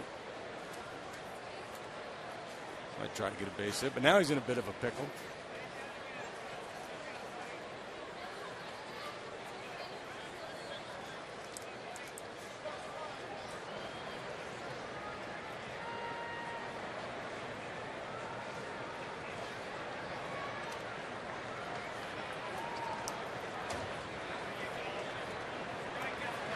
He's swinging away and fouling it. Still no balls, 2 strikes. The big hit yesterday for the Reds came from pinch hitter Micah Owings, who is their number 5 starter. He delivered a 2-run pinch double in the 7th inning off Jeff Geary yesterday, and the Reds 4-2 win. That little slug bunt play there makes sense if the Astros are really coming hard aggressively at the corners. But the fear is if you pull it back, you could hit into the double play. Bunted. Hampton will play it to Matsui, who has to get his foot back on the base, and it's a sacrifice from 1 to 4. Now Jeff Geary has joined Burdack in the bullpen. This play's become an adventure here. Yes, it is. Jeff Geary threw one away yesterday. Watch Hatch down here. First base coach. Oh, he just got back there in time. Watch Hatch. Oh, yeah. He's in the game. But Mike Hampton is not. The ball has just been taken from Mike by Cecil Cooper. After 6 1/3 innings, he's allowed 8 hits, all of them singles. He's walked 1 and fanned 5. And the fans have liked his work tonight. 3-2 Houston. Back in a moment.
You by Reliant Energy, showing you some power from the mound with Mike Hampton in this game. Another excellent start for Mike. No extra base hits. He strikes out Votto, and he strikes out a total of 5 in this game. They got touched in those 2 early runs and then really settled in nicely. And as he leaves this game, was still throwing the ball well. Maybe some temptation on the part of Cecil Cooper to leave him in there. I think this is one of those moves. It's just with the long haul in mind. You know, the long season. Mike, with all the injury problems he's had over the years, they're going to be cautious with him. But he was still throwing the ball well. It's Jeff Gary who's come in to relieve him. Willie Taveras, the batter, 1 for 3. Opened the game with a single, scored one of the 2 first inning runs. He gets a first pitch curve, and it's strike 1. Gary took the loss yesterday. In 1 inning, he allowed 2 hits and 2 runs, one of them earned. He gave up the 2-run pinch double to Micah Owings. That followed his own throwing error on a sacrifice bunt by Alex Gonzalez. Fastball fouled away. And he said he learned something about facing Micah Owings. He wanted to get ahead of him with a fastball, but Owings opened up and whacked it off the wall. Yeah, see, that goes back to that pitch to contact conversation we had earlier. Sometimes, and I'm not saying that's the case with Jeff, but I think some pitchers, especially younger pitchers, they hear pitch to contact and think, well, just throw it down the middle, be aggressive, attack. You know, and you talked about Dick Pohl saying how Greg Maddux had to learn that lesson, but Greg Maddux threw very few pitches over the fat part of the plate. Bouncer by Gary, and up the middle, Tejada loses his footing and keeps it on the infield. It's an infield hit for Taveras. He's now 2 for 4. Gary unable to knock it down, and now runners are at first and third for Hairston. And now Coop's probably really wishing he left Mike in there, because you're much more likely to get the double play ball off the bat of Mike Hampton than Jeff Gary. It's not to say Gary won't get one. And a nice play here by Miggy, just making sure you keep it in the infield. Leave your feet. Whatever it takes. Keep that runner from scoring. Hairston is 0 for 3. Dusty Baker has 3 left-handed hitters available on his bench, but he stays with Hairston here in the 7th inning. Double play depth for the guys up the middle, Matsui and Tejada for the Astros, as you see, and Blum is even with a bag at third. Yeah, Blum and Berkman, with Lance holding the run at first. Ball hit to them. They'll have the option, if it's sharply enough where they feel like they can get the double play, go ahead and turn the double play. If not, go home.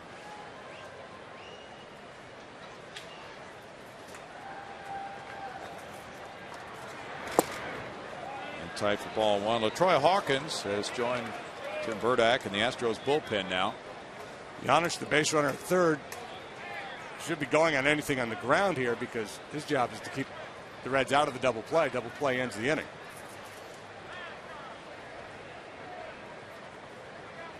Reds now have 9 hits. The Astros have 8. No errors in the game. Reds have stranded 5 to the Astros 2. Upstairs, and Hairston's looking at ball 2. Joey Votto on deck. Looks as if Burdack will be coming in for Votto. We'll see if he even gets to the plate here. Michael Bourne's pretty shallow in center field, and Hairston's got a little pop. He's not a big slugger or anything. He can hit it over his head for sure. Time is called. Taveras on first, very speedy. Yeah, and you might be inclined to shorten up in the outfield to have a shot at the runner in third on a tag play, but a double scores the go-ahead run, so you have to keep that in mind too.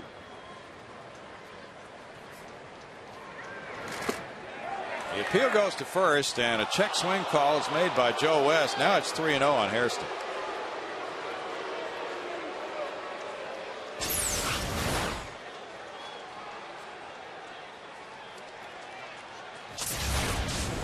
This is Gary's 3rd appearance in this 4-game series, and his 8th of the season for the staff lead.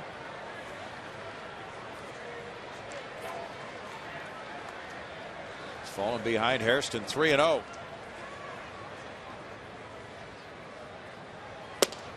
If Jeff has an appearance clause in his contract, he's going to be loving all this work. Yeah, but now the bases are loaded with 1 out, and he probably is coming out with Votto headed for the plate. And the left-hander warmed up in the bullpen in Burdack. Votto's 1 for 3. Now here's Cecil Cooper coming out. Visit by Pudge Rodriguez. Bought Burdak a little bit more time. Votto excellent against left-handers. Will be facing one in just a moment with the score. Astros 3, Reds 2.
Margaret Krause has put together our Ford game summary, brought to you by your Texas Ford dealers. And right now, it's an interesting point in this game. Bases loaded, one out, top of the 7th inning. Tim Burdak coming in.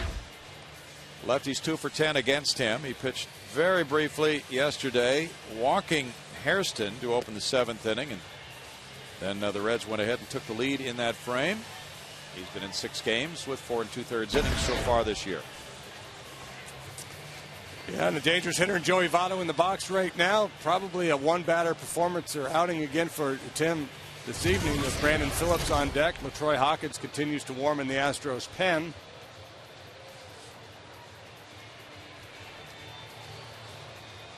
They talk about the situation on the infield. I'd love to get a double play ball here. Votto has grounded into 2 of those this season. He's 1 for 3 tonight. He's hitting .353 against the lefties this year.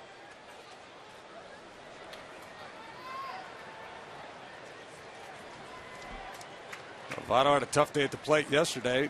Nothing for 4. Grounded into a double play in the 7th. Ground ball bounces foul.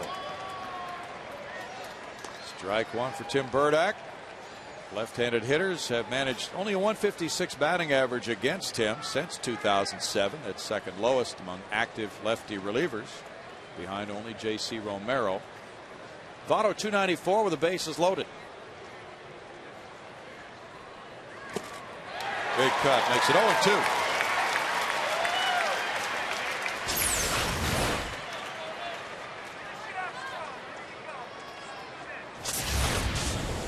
Votto a little late to get it started there. Reds came from behind yesterday against the Astros bullpen. Burdak trying for a key out in this game. And it's fouled away. That's what Votto does well when he gets the 2 strikes. Shortens up. And his at bat in the 3rd with Mike Hampton on the mound, you know, he'd gone away. He had the base hit to the other field, and after working him away, they came in on him. So they may be thinking the same thing here. The question, if you're Pudge Rodriguez, is how much confidence do you have in Burdak to make that pitch, to make sure he gets it in there? Fly ball, deep left center field. A soaring shot to the opposite field, bangs high off the wall, stays in play. Yanez scoring, Taveras scoring, and here's the throw to the plate and the tag in time But the Reds grab the lead with Votto winding up at third base on a 2-run double. Harrison was thrown out at the plate on a good tag by Pudge Rodriguez, but it's 4-3 Cincinnati. Well, they did try to come in with a fastball, didn't get it in there. Votto almost knocked it out of the park. Perfectly played by Michael Bourne, and then the relay to Miggy. Good throw home and left shoulder tag before he got the plate. That was played well. Yeah. Bourne right there to Tejada. 8-6-2 on the out. Pretty play. That could be a difference maker. So those 2 runs, one of those goes to Hampton. And the other charge to Geary. And now it's Brandon Phillips with strike 1 call. He's 0 for 3. Hampton in 6 1/3 allows 8 hits, 3 runs, walking 1, fanning 5. Reds now have out hit the Astros 10-8. And once again, for the second straight game, it's the 7th inning when they take the lead coming from behind. And most teams very good at shutting you down in the 8th and 9th, and the 7th inning becomes so important. When you look at those numbers, every year they put them in the notes what a team's record is when they lead, what their record is when they take a lead into the 8th inning, and most clubs just lose, 3 or 4 or 5 games all year in this situation. So the 6th, 7th innings are critical. Foul away. Well, Hampton was in a position for that victory, and now Cincinnati grabs the upper hand, and Arroyo finds that it swings back in his direction after giving up back-to-back homers in the 6th. His Reds rally to put him in front. And Votto's at third, looking for more here with 2 outs.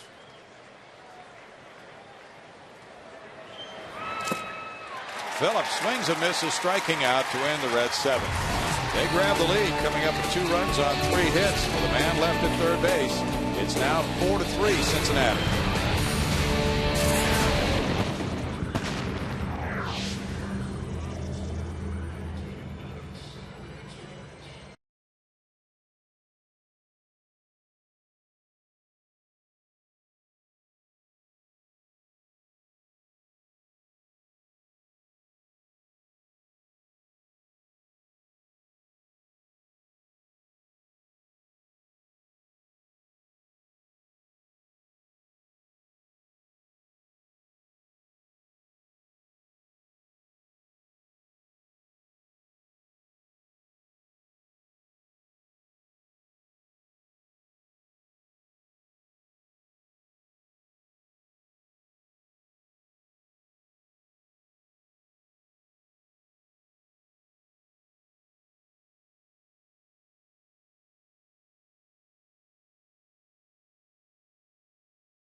Season Andre Ethier for the number 1 spot. Then it's Ryan Ludwig. Matt Kemp is third.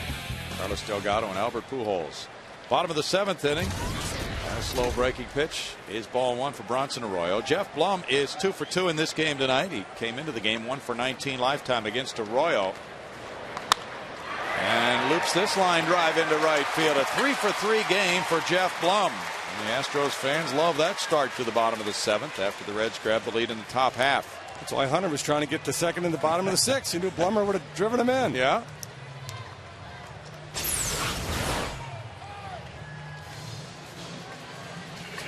Well, it'll be interesting to see how long Dusty Baker goes with Arroyo now, because the Astros doing a much better job here in the last couple innings. Staying back on the off-speed stuff.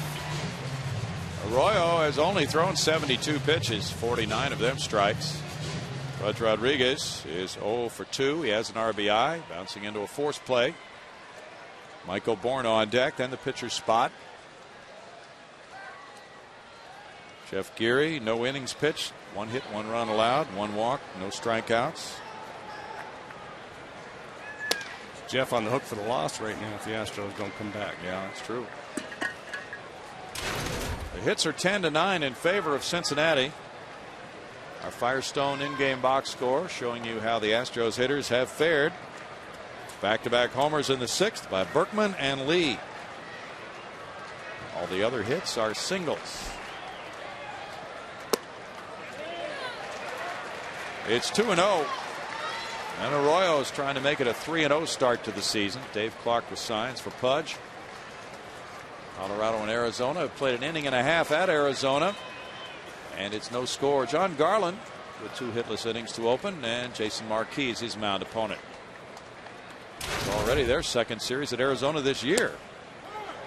Strike makes it 2-1. Arthur Rhodes is warming up for the Reds, giving them a lefty reliever to get ready. Yeah, it's a weird scheduling quirk in the NL West. Colorado opened the season at Arizona and now is back already.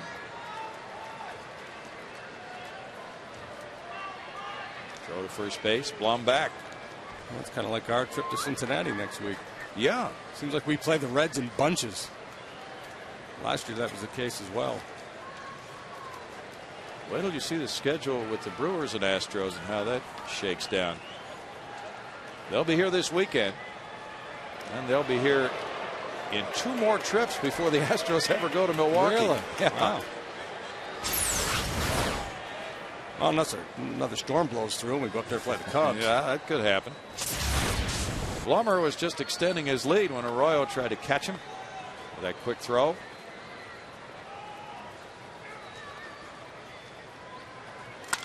Bouncers, double play ball. Phillips feeding. Giannis the middleman. 4-6-3. Second double play in as many innings for Arroyo.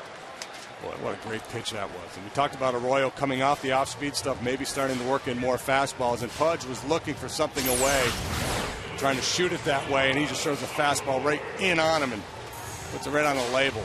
Just a great pitch, and then an easy double play from there.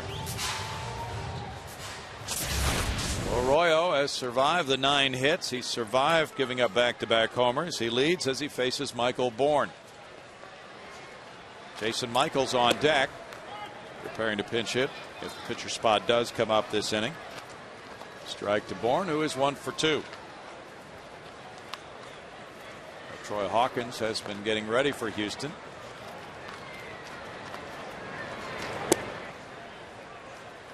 It's a 1-ball, 1-strike count. Here's the breakdown for Bronson Arroyo. 12 outs on the ground, 4 in the air, 2 via strikeout. Early in the game, he had a lot of the right-handed hitters rolling over on breaking balls away. They just had a hard time staying back, and they'd get out in their front foot and just roll over and hit the ball fairly meekly to the left side. Bourne to left field, and whoa, backing up Hairston. Hairston at the warning track for this deep drive for the 3rd out. No runs a hit, nobody stranded. After 7, Arroyo and the Reds lead the Astros 4-3.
has been throwing the ball well of late. All right-handed batters due up here for the Reds in the top half of the 8th. Dusty Baker does have some left-handed bats at his disposal, but he's got a 1-run lead. That does make a difference. Encarnacion to lead it off. He's 2 for 3 with 2 runs batted in. And it looks like he's going to have Dickerson hit for McDonald. He's on deck. Dickerson, one of the left-handed hitters, getting ready now. Encarnacion came into this game a .220 career hitter against Astros pitching. Gave them a 2-0 lead with his single up the middle in the first. Looks at ball 1 from Hawkins. Tim Burdack, 2/3 of an inning, 1 hit, no runs, no walks, and 1 strikeout. The Astros have the pitcher spot, then Matsui and Tejada do up at the bottom of the inning. That's ball 2 from LaTroy Hawkins, who really helped the Astros last year in the last 2 months of the season after coming from the New York Yankees.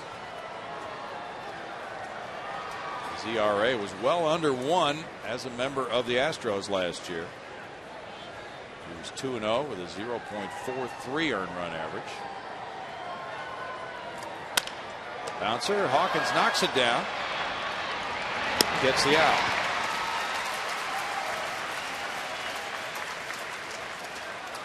Now it'll be Dickerson.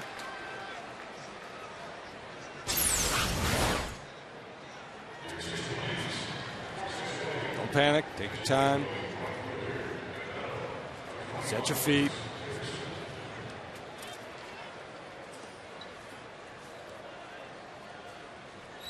Throw a sinker. Dickerson has started 2 of the 3 games in this series, and he is 1 for 9 in the series so far. He was a pinch hitter in game number 2 as well. And that platoon arrangement in the outfield with Hairston. And there's ball 1 from Hawkins to Dickerson.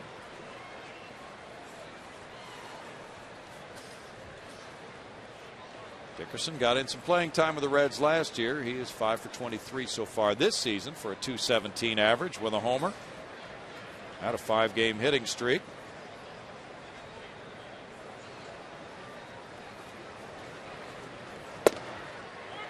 He looks at it, and it's a strike for Hawkins to make the count 1-1.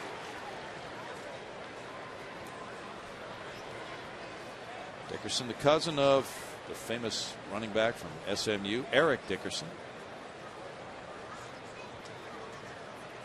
Reds are breaking in some new folks in the outfield this year. Strike. 1-2 to Dickerson. Tight little slider here, catches the inside corner. It's good to see Ken Griffey Jr. having some fun out in Seattle. I see where he's the judge for their Kangaroo Court. Oh, is he? Yeah. Big flowing robe he had, and big gold medallion. Judge Mo Money is his name. Ah. That team didn't have a whole lot of fun last year, so no. they're trying to create a little lighter atmosphere, and with the veterans Griffey and Sweeney running the Kangaroo Court. Griffey was really hailed when he came back as a free agent, and the Atlanta Braves were really put off by that. They thought they had him signed, and apparently it was just a last-minute decision by Griffey, but difficult to resist going back where he started it all on his way to an illustrious career.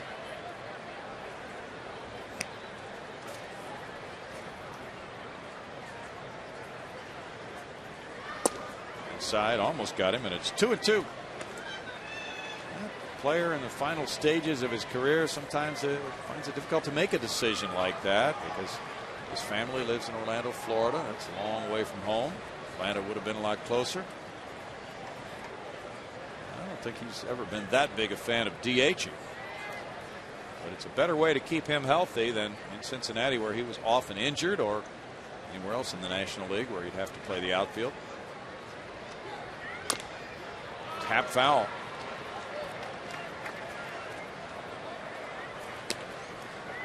See how Seattle is doing. Well, 8-5 atop the AL West. That's pretty good. Bedard's off to a good start. Matt Diaz has homered for Atlanta at Washington. It's Atlanta 2, Washington 1 in the bottom of the 4th inning. The Braves are 6-6. The Nationals are 1-10. Derek Lowe pitching for Atlanta tonight. He's off to a nice start this year. Dickerson looks at it, and it's another ball to take the count full at 3-2. Now, as I look at the out-of-town scoreboard here, they're showing that number 29 is pitching for Atlanta.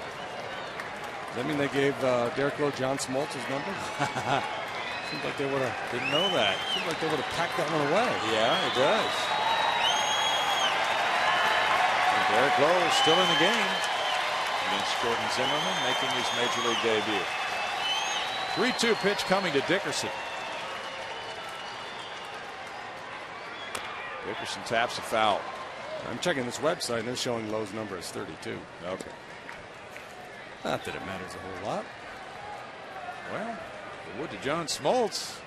He kind of felt disrespected there the way he left, it seemed, from some of his quotes. Yeah, you know, older players, sometimes feelings get hurt, but that's the nature of the business. Sure is. You know, sometimes it's just time to move on.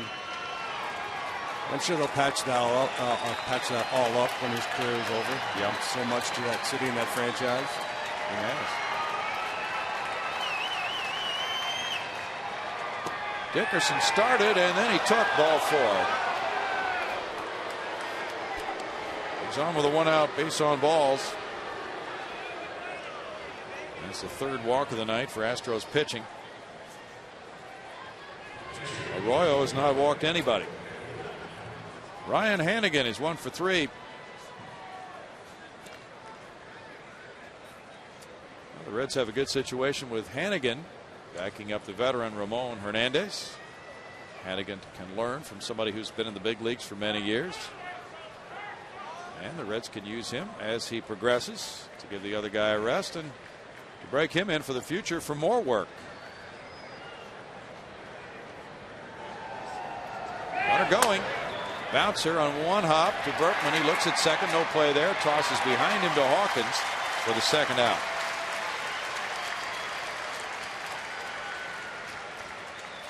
Trying to create some movement on the infield and hoping that Hannigan could find a hole on the right side. He hit it in that direction, but he hit it at Lance. There's the break. And with the base runner going, no chance of the play at second. Little flip to first base. Hawkins rubs up the baseball before facing Paul Janisch. Janisch is 2 for 3. And he led off that 7th inning go-ahead rally with a single to right center and came around to score. Janisch was 2 for 7 in a series here last year in his return home. First shot in this ballpark as a big leaguer. We like to see the local guys do well. But here's hoping you pop up, Paul. He would understand. Oh, he's hit by the pitch. Right arm. Lance Nix will come up to pinch hit now. Next, Janisch takes his base, and the Janisch family is watching very carefully here. That's a two-seam fastball. Just kept running in on him as he tries to get out of the way. Exposes that back arm down around the elbow, forearm area. Let's hope forearm and not elbow. Anyway, that's been smart. On base 3 times tonight. And his dad knows that will hurt for a while. Hopes that's all it is, a bruise. Janisch on at first. And here's the pinch hitter now, Lance Nix, batting for Bronson Arroyo.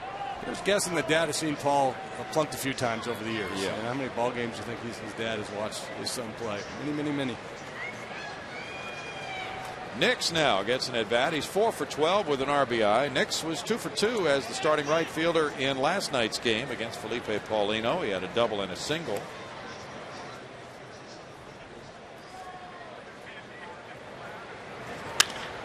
Hits one foul off the end of the bat, out of play, strike 1. Bronson Arroyo in 7 innings allowed the Astros 9 hits, 3 runs, didn't walk anybody, struck out 2. Judge Rodriguez out for a word with his twirler, LaTroy Hawkins.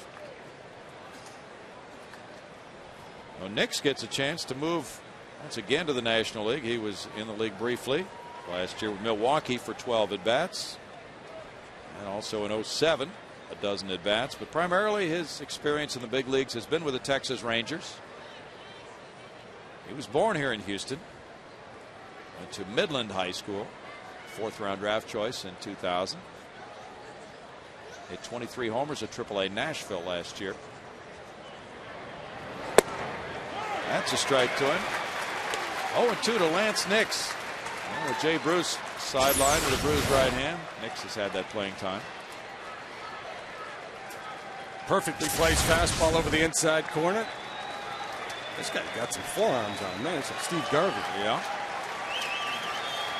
He's a fire plug. Good arm, too, in right field. We saw that.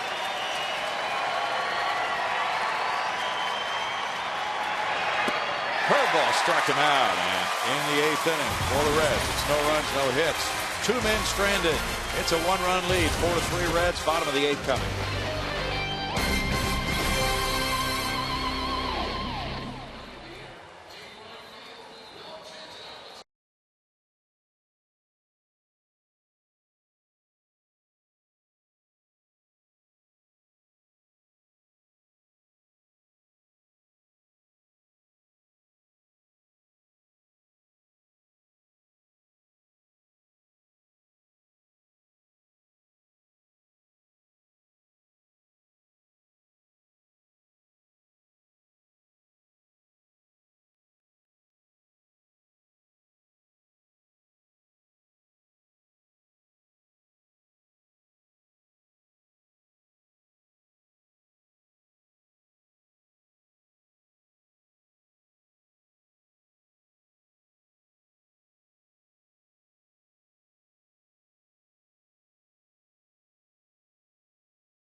Game-winning home run by Lance Berkman on Monday, April 20th, 2009 against the Cincinnati Reds. It might. Chris Dickerson stays in the game in right field after pinch hitting for Darnell McDonald. Meanwhile, Arthur Rhodes, who worked yesterday, he had 1 inning, giving up 1 hit, no runs, maintained his ERA of 0 yesterday. Well, the veteran lefty, we talked about him yesterday if you were with us, broke in way back in 1991. He and David Weathers, a very veteran pair out there, one from the left side road, Stormy Weathers from the right side. They've both been around a long, long time. Still very capable relief pitchers at the major league level. Yeah, they're both 39. Rhodes has more than 700 appearances. Weathers more than 900. Jason Michaels is the pinch hitter for LaTroy Hawkins. Michaels 1 for 11 with the Astros. As a pinch hitter, he is 0 for 6. That's strike 1. Hawkins in 1 inning. No hits, no runs. He had 1 walk and a hit batter and 1 strikeout. Jason came in yesterday's ball game as a pinch hitter in the bottom of the 8th with a couple of men on board, 2nd and 3rd, and hit the ball right on the screws. But unfortunately, right at the first baseman, Joey Votto. He did mash that when Votto got up for an excellent catch. 1 ball, 1 strike. So the Astros had some tough luck in that game, but they left 13 men on base. Tonight they've stranded 2. The Reds have left 8.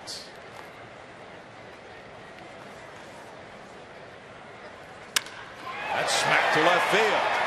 Hairston back off the wall. It kicks back toward the infield. And Michaels has a pinch double. Well struck by Michaels for the Astros' 2nd pinch hit of the year. Yeah, it looks like he's going to be pretty good in that role. Getting good swings. You know, this is his first hit as a pinch hitter. He's had some real nice at-bats, and he blisters this one. Harrison got hung up in the scoreboard a little bit. He turned around and went back as if he were going to make a play on it, but that ball got there before he was even close to being in position, and therefore not in a position to handle the carom. But I think as he jumped up on the wall, he may have either smashed his knee into it or tweaked it or twisted it or something. Flexing his left leg. Can't hit it much harder than this. Oh, yeah. He banged right into that scoreboard with both legs, actually.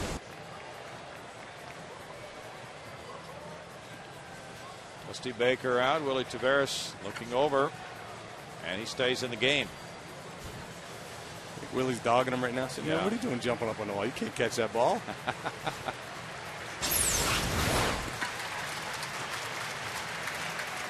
Yeah, he sees the over his head, and he's just hoping it's going to sink enough, and he just throws his body up there, hoping to somehow snare that thing. Joey Votto, the first baseman, went all the way out. He's coming back in, and now it's Kazuo Matsui to bat. The Astros have placed a potential tying run in scoring position with nobody out here in the 8th inning. Matsui's 1 for 3. Well, why don't you Twitter, Twitter.com/FS Houston, and let Greg know whether you want a bunt or not here. Okay. The Reds are expecting a bunt, where they have Votto in tight and also Encarnacion, both on the grass. Tejada on deck. The bunt goes to third. Encarnacion barehanded. Going to Phillips covering, and it's a good sacrifice. Michaels to third, 1 out. Pretty. And ideally, you know, if you got to, and Michaels is a good runner, so typically don't have to be that fine to advance it, but ideally you'd like to run it that way and pull the third baseman away from the bag and take any play away that they might have at third base. This is perfectly done by Matsui. I did tail back. As you can see from that arm angle, that throw does move from left to right. Now runner at third, and it's Miguel Tejada, who's 0 for 3. He's hit 3 ground balls. If he hits one here, he'd like it to be in between these fielders who are drawn in. And he'd also love to flare one over them, and he would settle for a deep fly ball to the outfield as well. 1 RBI for Miggy this year. Upstairs, ball 1 for Arthur Rose. Dusty Baker stays with his left-hander here, anticipating an at-bat with Lance Berkman, a confrontation. They want Lance swinging from the right side, so advantage Tejada here because of Berkman's presence behind him in the lineup. They keep the lefty on the hill. Tejada's 6-game hitting streak on the line. 2-0 with Berkman waiting, and Jose Valverde begins to tune up in the Astros bullpen. The Astros are 0-7 this year when they trail after 7 innings.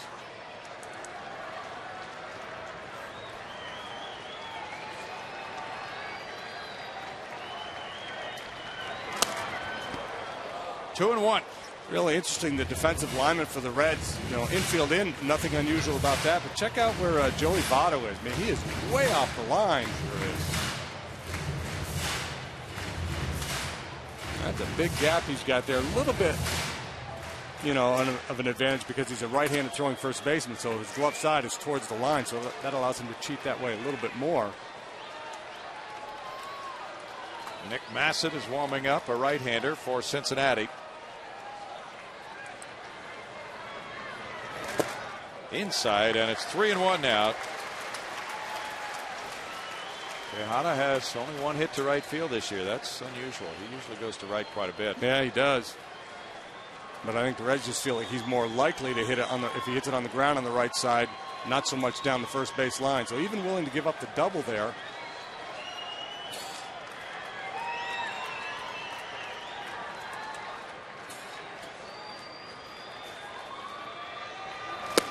High for ball 4. Now first and third, 1 out for Lance Berkman.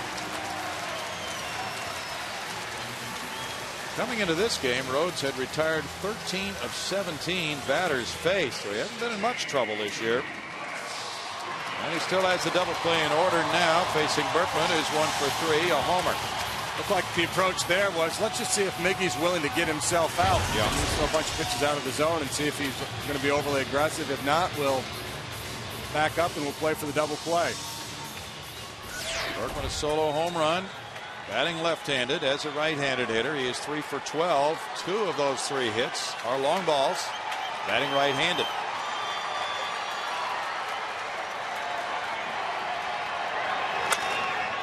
Pops it up. Shallow right center field. Dickerson coming in and calling. It's not deep enough to score. 2 outs, and that's a key out for the Reds.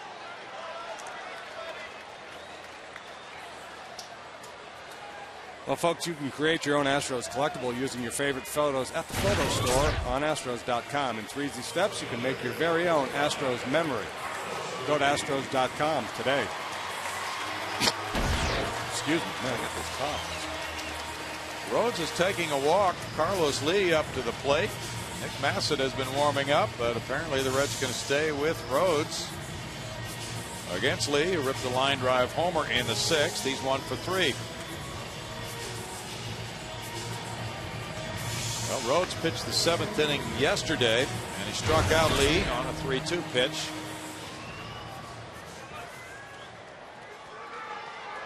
He had a 3-1 lead at that point. We'll try to get him out for the 2nd straight game.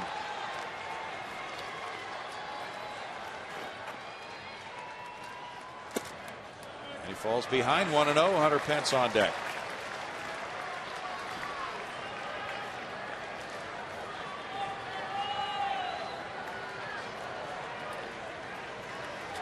Closer Coco Cordero has 4 saves already.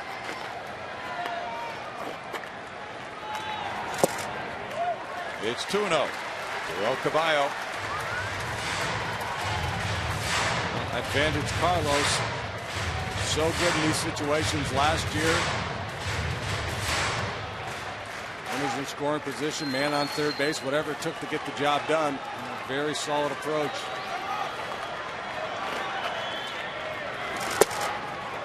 3-0.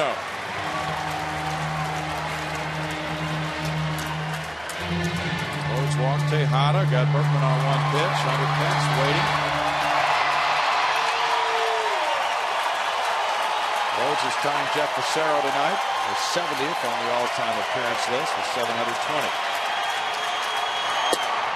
Strike, and it's 3-1.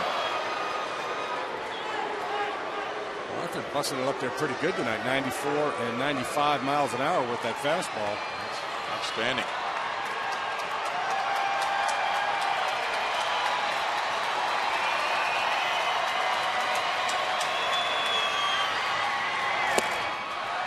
Three and 2.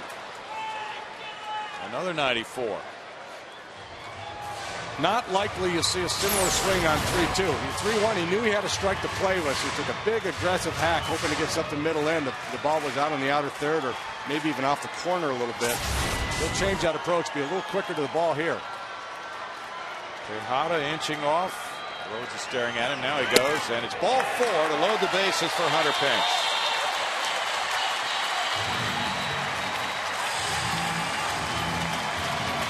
Coach Dick Cole and Dusty Baker.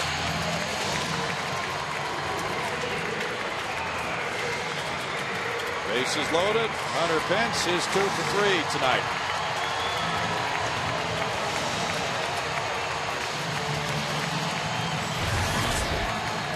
Came up in the 3rd inning yesterday with the bases loaded and 1 out against Edinson Volquez.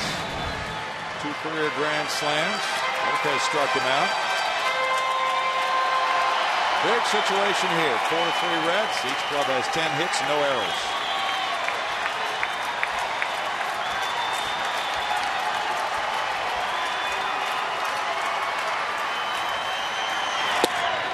Strike, 1 call.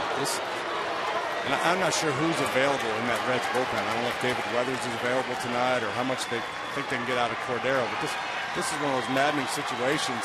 The way it closes, if Cordero's your best guy, to me, he's got to be in this game right now. I mean, it's bases loaded, 1-run game in the 8th. I don't even care if he doesn't go back out for the 9th. Yeah. This is ball game right here.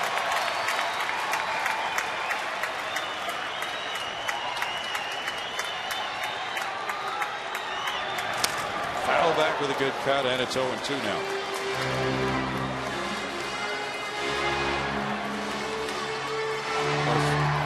It's nice to have a guy like Rhodes with all of his experience. A guy who's got good stuff here tonight. He's been missing a little bit, but I think mostly by design. Like he decided he was going to pitch a little bit around Tejada. He got Lance, and he's just trying to be very judicious with Carlos.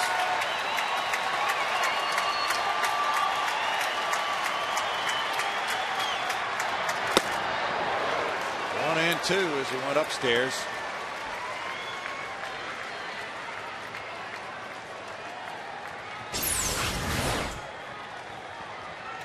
I heard Lance Berkman talking on the drive-in radio interview. He said, you know, you just got to go up there thinking, you have this pressure on me, but just have a good at-bat. Don't try to be a hero. Just have a good at-bat. Blum on deck. 2-2. Easier said than done, but you have to have the best guys in these situations are the ones who have the ability to separate themselves from the situation, not to think in terms of, boy, the game's on the line and pressure's on and I've got to get it done.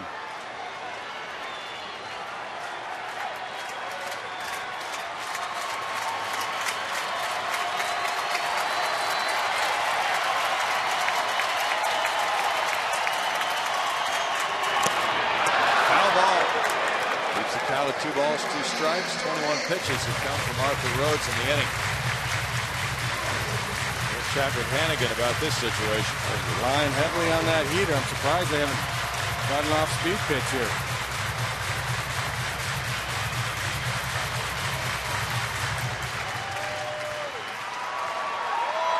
There you go. Fire them up, boys.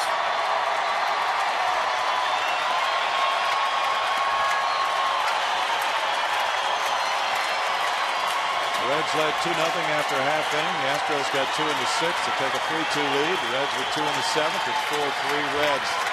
In the bottom of the 8th, bases loaded, 2-2. And another foul ball. Rhodes has been through the mill many, many times in situations like this. Has almost 200 holds.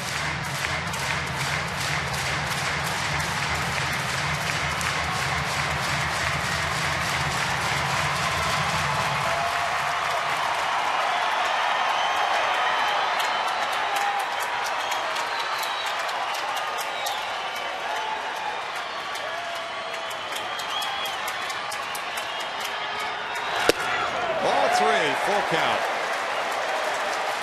And the string has run full. This is very interesting now. It was 0-2.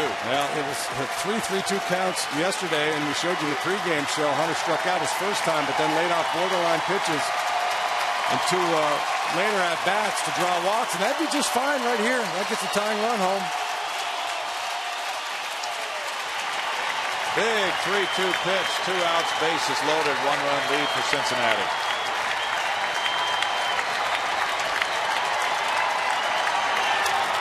And of course a foul ball. Yeah, well, that's just good. He's staying back. He's not getting jumpy. He's protecting just in case he throws him an off-speed pitch, so a little bit behind that fastball. The hitter has to guard against here. Is falling into a trap, feeling like, well, it's bases loaded, 3-2. I'm going to get a cookie. You know, if the pitcher feels like you're inclined to chase, you might not want to give in. This will be the 9th pitch Hunter Pence has seen in this at bat. I would be stunned. If he threw him anything but a fastball here, I'd be stunned. I'd also be out. It's going, and it's strike 3. To end the Astros 8th. No runs, a hit, 3 men left. We go to the 9th, and it's 4-3 Reds.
a 2-run homer in the 9th inning by the catcher, Ramon Hernandez. They had a little bit of that back problem on the recent road trip and wasn't available one day in Pittsburgh, but he says he's completely over that. He was throwing very hard the other night. His location was not particularly sharp. Paid attendance 23,308 tonight. Fans have been out here on a gorgeous night watching this game develop, and now it comes down to the 9th inning. To the top of the order for the Reds, Taveras, Hairston, and Votto due up. For the Astros in the bottom of the 9th, Blum, Rodriguez, and Bourne due to bat. Then the pitcher's spot would be up. Taveras is 2 for 4 with 2 runs scored.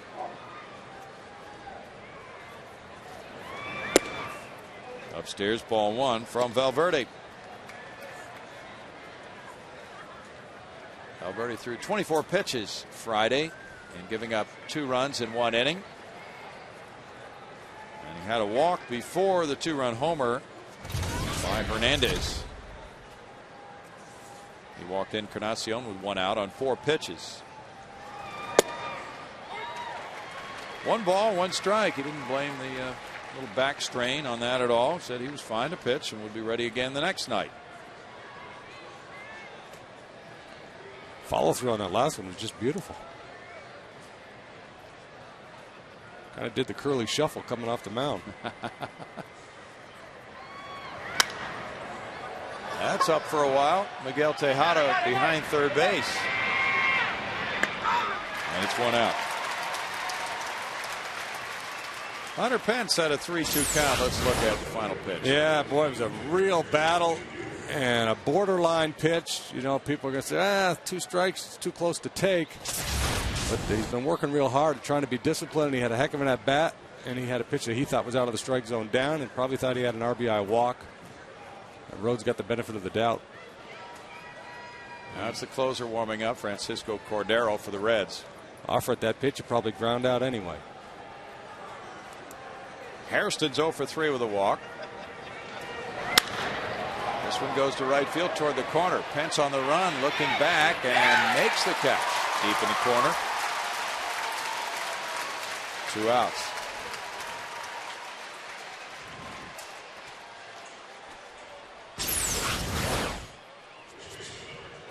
So he head down, running hard to a spot, anticipating where that ball will come down, and then it settles nicely into his glove. Astros outfielders were out for an early workout before batting practice today, making some throws to the bases. Joey Votto has 2 for 4 tonight, and he drove in 2 with the 7th inning double. The teams don't take infield anymore, and what you lose, one of the big things you lose is outfielders practicing throwing to the bases, so it makes sense to get out there and do that every now and then. Strike to Votto. Votto has the biggest hit in this game so far with a 2-run double on the 0-2 count in the 7th inning off Tim Burdack. Give the Reds the 4-3 lead. 2-out, 2-strike hit. 0-2, and a split finger comes back. He was sitting dead red right there. He was cheating on a fastball. And that's the kind of swing you get when you're gearing up for 97 and you get 84.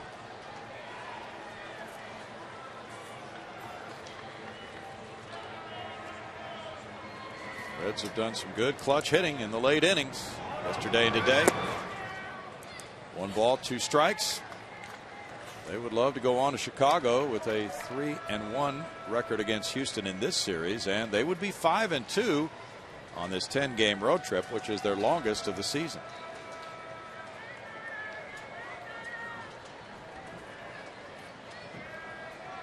Red kind of has the mannerisms of a pro wrestler, the way he stalks around out there.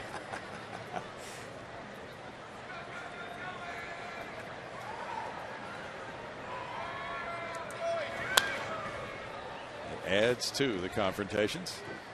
Astros Live is coming up after the game tonight. You'll see Bart Ennis and Dave Harbison with highlights and analysis. Cecil Cooper's press conference, a preview of the upcoming Dodgers series, which starts tomorrow night, and the final score with Danielle Sargent. It's going to be Russ Ortiz and Clayton Kershaw in Game 1 tomorrow night. Roy Oswalt and Randy Wolf Wednesday night. Wandy Rodriguez and Chad Billingsley Thursday night. All those games start at 7:05. Dodgers on an 8-game winning streak. Strike 3. Valverde has a 1-2-3 ninth, and now the Astros come up in the last of the ninth, needing 1 to tie, 2 to win, with Blum, Rodriguez, and Bourne due to bat.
This is Ford dealers and by the Progressive Insurance Group. 1-run ball game, bottom of the ninth coming. It's time for a look at our Land Rover extraordinary play, and there have been some to choose from tonight. Each club has 10 hits, no errors, some good defensive work. Lance Berkman hits a curveball in the 6th inning. Bronson Arroyo into that second deck for a home run. Tie it. Carlos Lee hooks a line drive around the left field pole. Back-to-back homers from Berkman and Lee in the 6th. That made it 3-2 Houston. But the Reds got 2 on a 7th inning, 2-out, 2-strike double by Votto. And that's where it has stood ever since. 4-3 with Coco Cordero coming in. Yeah, it's been an entertaining ball game. It would get a whole lot more entertaining for the home folks here if the Astros can rally against Cordero. He's 4 for 4 so far this year with a 1.80 ERA. He was rushing it up there about 98 miles an hour yesterday. And Blum is 3 for 3. Takes the first one, ball 1. Arthur Rhodes really flirted with trouble, but worked 1 scoreless inning, allowing 1 hit, 2 walks, and striking out 1 to set it up for Cordero, who delivers a strike to make him 1-1. Blum got a hit off Cordero Friday night in the opener of this series, but Cordero pitched a scoreless inning despite allowing 2 hits, and he saved the 2-1 win. And he got another save in that 4-2 victory despite allowing a run yesterday. Line drive goes foul over Cheo Cruz. It's 1-2. Cordero has had to work around some problems. He got a double play ball from Jason Smith in the game Friday night that the Reds won 2-1. Cordero now has 215 career saves, 34th on the all-time list. Foul ball there. Keeps the count at 1-2. He's 1 save behind the former Astro Dave Smith. 33rd place on the all-time save list. Well, just to honor Smitty, we can't let him do it here. Yeah. He has 98 saves in the National League. He had 117 in the American League. He would become only the 11th pitcher with at least 100 in each league, with 2 more for the Reds. And he's converted 18 consecutive save chances going back to last year. 2 balls, 2 strikes for Cordero. Wesley Wright warming up for Houston.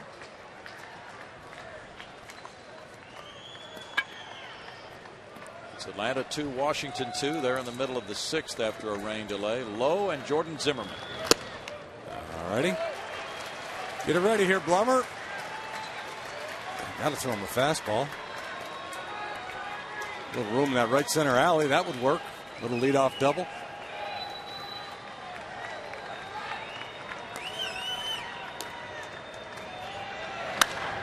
Fly ball to left. Hairston in. That's one out. Just didn't get the head out. That's what that 96 will do for you. Threw it right down the middle, but Jeff just a little tardy. The Reds in this ballpark at 129 and lost 47. If they could win this one, they're going to feel very good about what they've accomplished. Astros have other ideas, and Pudge Rodriguez, who's 2 for 5 against Cordero, both former Texas Rangers, will come up tonight 0 for 3 with an RBI. Michael Bourne on deck. Darren Erstad, Jason Smith available from the left side to pinch hit. Pudge takes ball 1. Outfielder's extremely deep.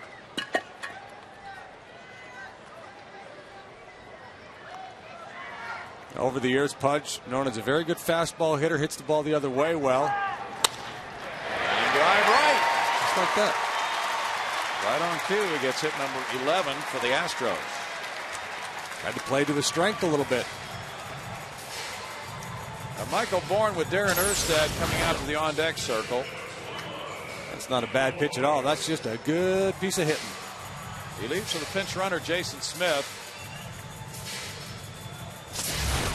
Cecil Cooper pulling all the moves he can to try to get at least the tying run home.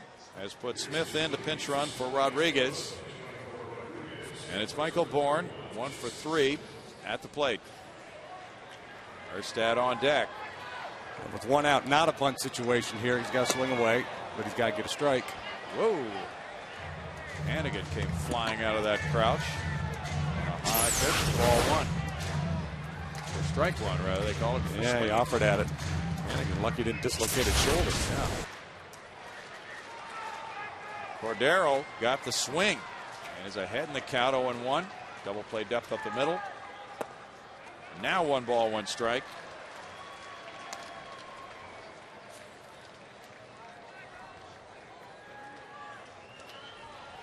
Cordero walked Bourne yesterday, leading off the 9th inning, and Michael came around to score on a sac fly by Carlos Lee. Runner goes, popped up. Now Smith will get back. Encarnacion over. 2 outs. And it's going to be Darren Erstad pinch hitting now for Jose Valverde. Yeah, and I think he had that bag stolen. He got a real big jump. Cordero not paying close attention to him over there. But with 1 strike on you already as a hitter, you can't afford to take a strike to let a guy try to steal a base. Valverde in 1 inning allowed no hits, no runs with no walks and 1 strikeout. Cordero 1 out away from his 3rd save in this 4-game series.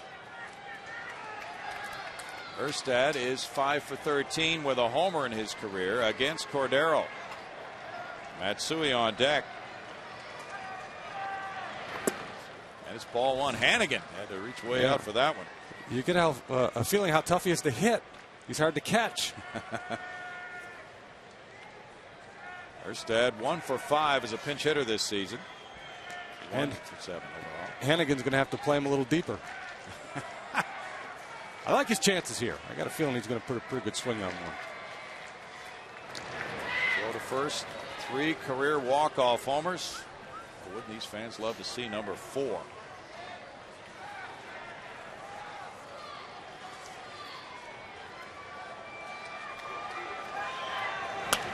Erstad fights it off, and it's 1-1. It's so hard to get on top of that riding fastball. Has a lot of backspin, a lot of hop as it gets into the hitting zone. You see a lot of pop-ups and balls fouled straight back.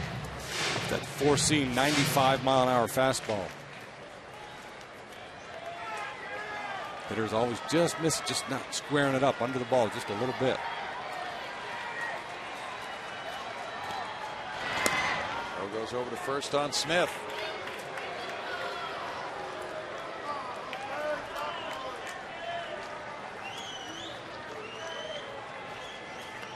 Cordero will turn 34 May 11th. Had 34 saves last year. Oh boy. Now 2-1. If there's a tougher job in sports, we would have to debate that than pinch hitting in a situation like this.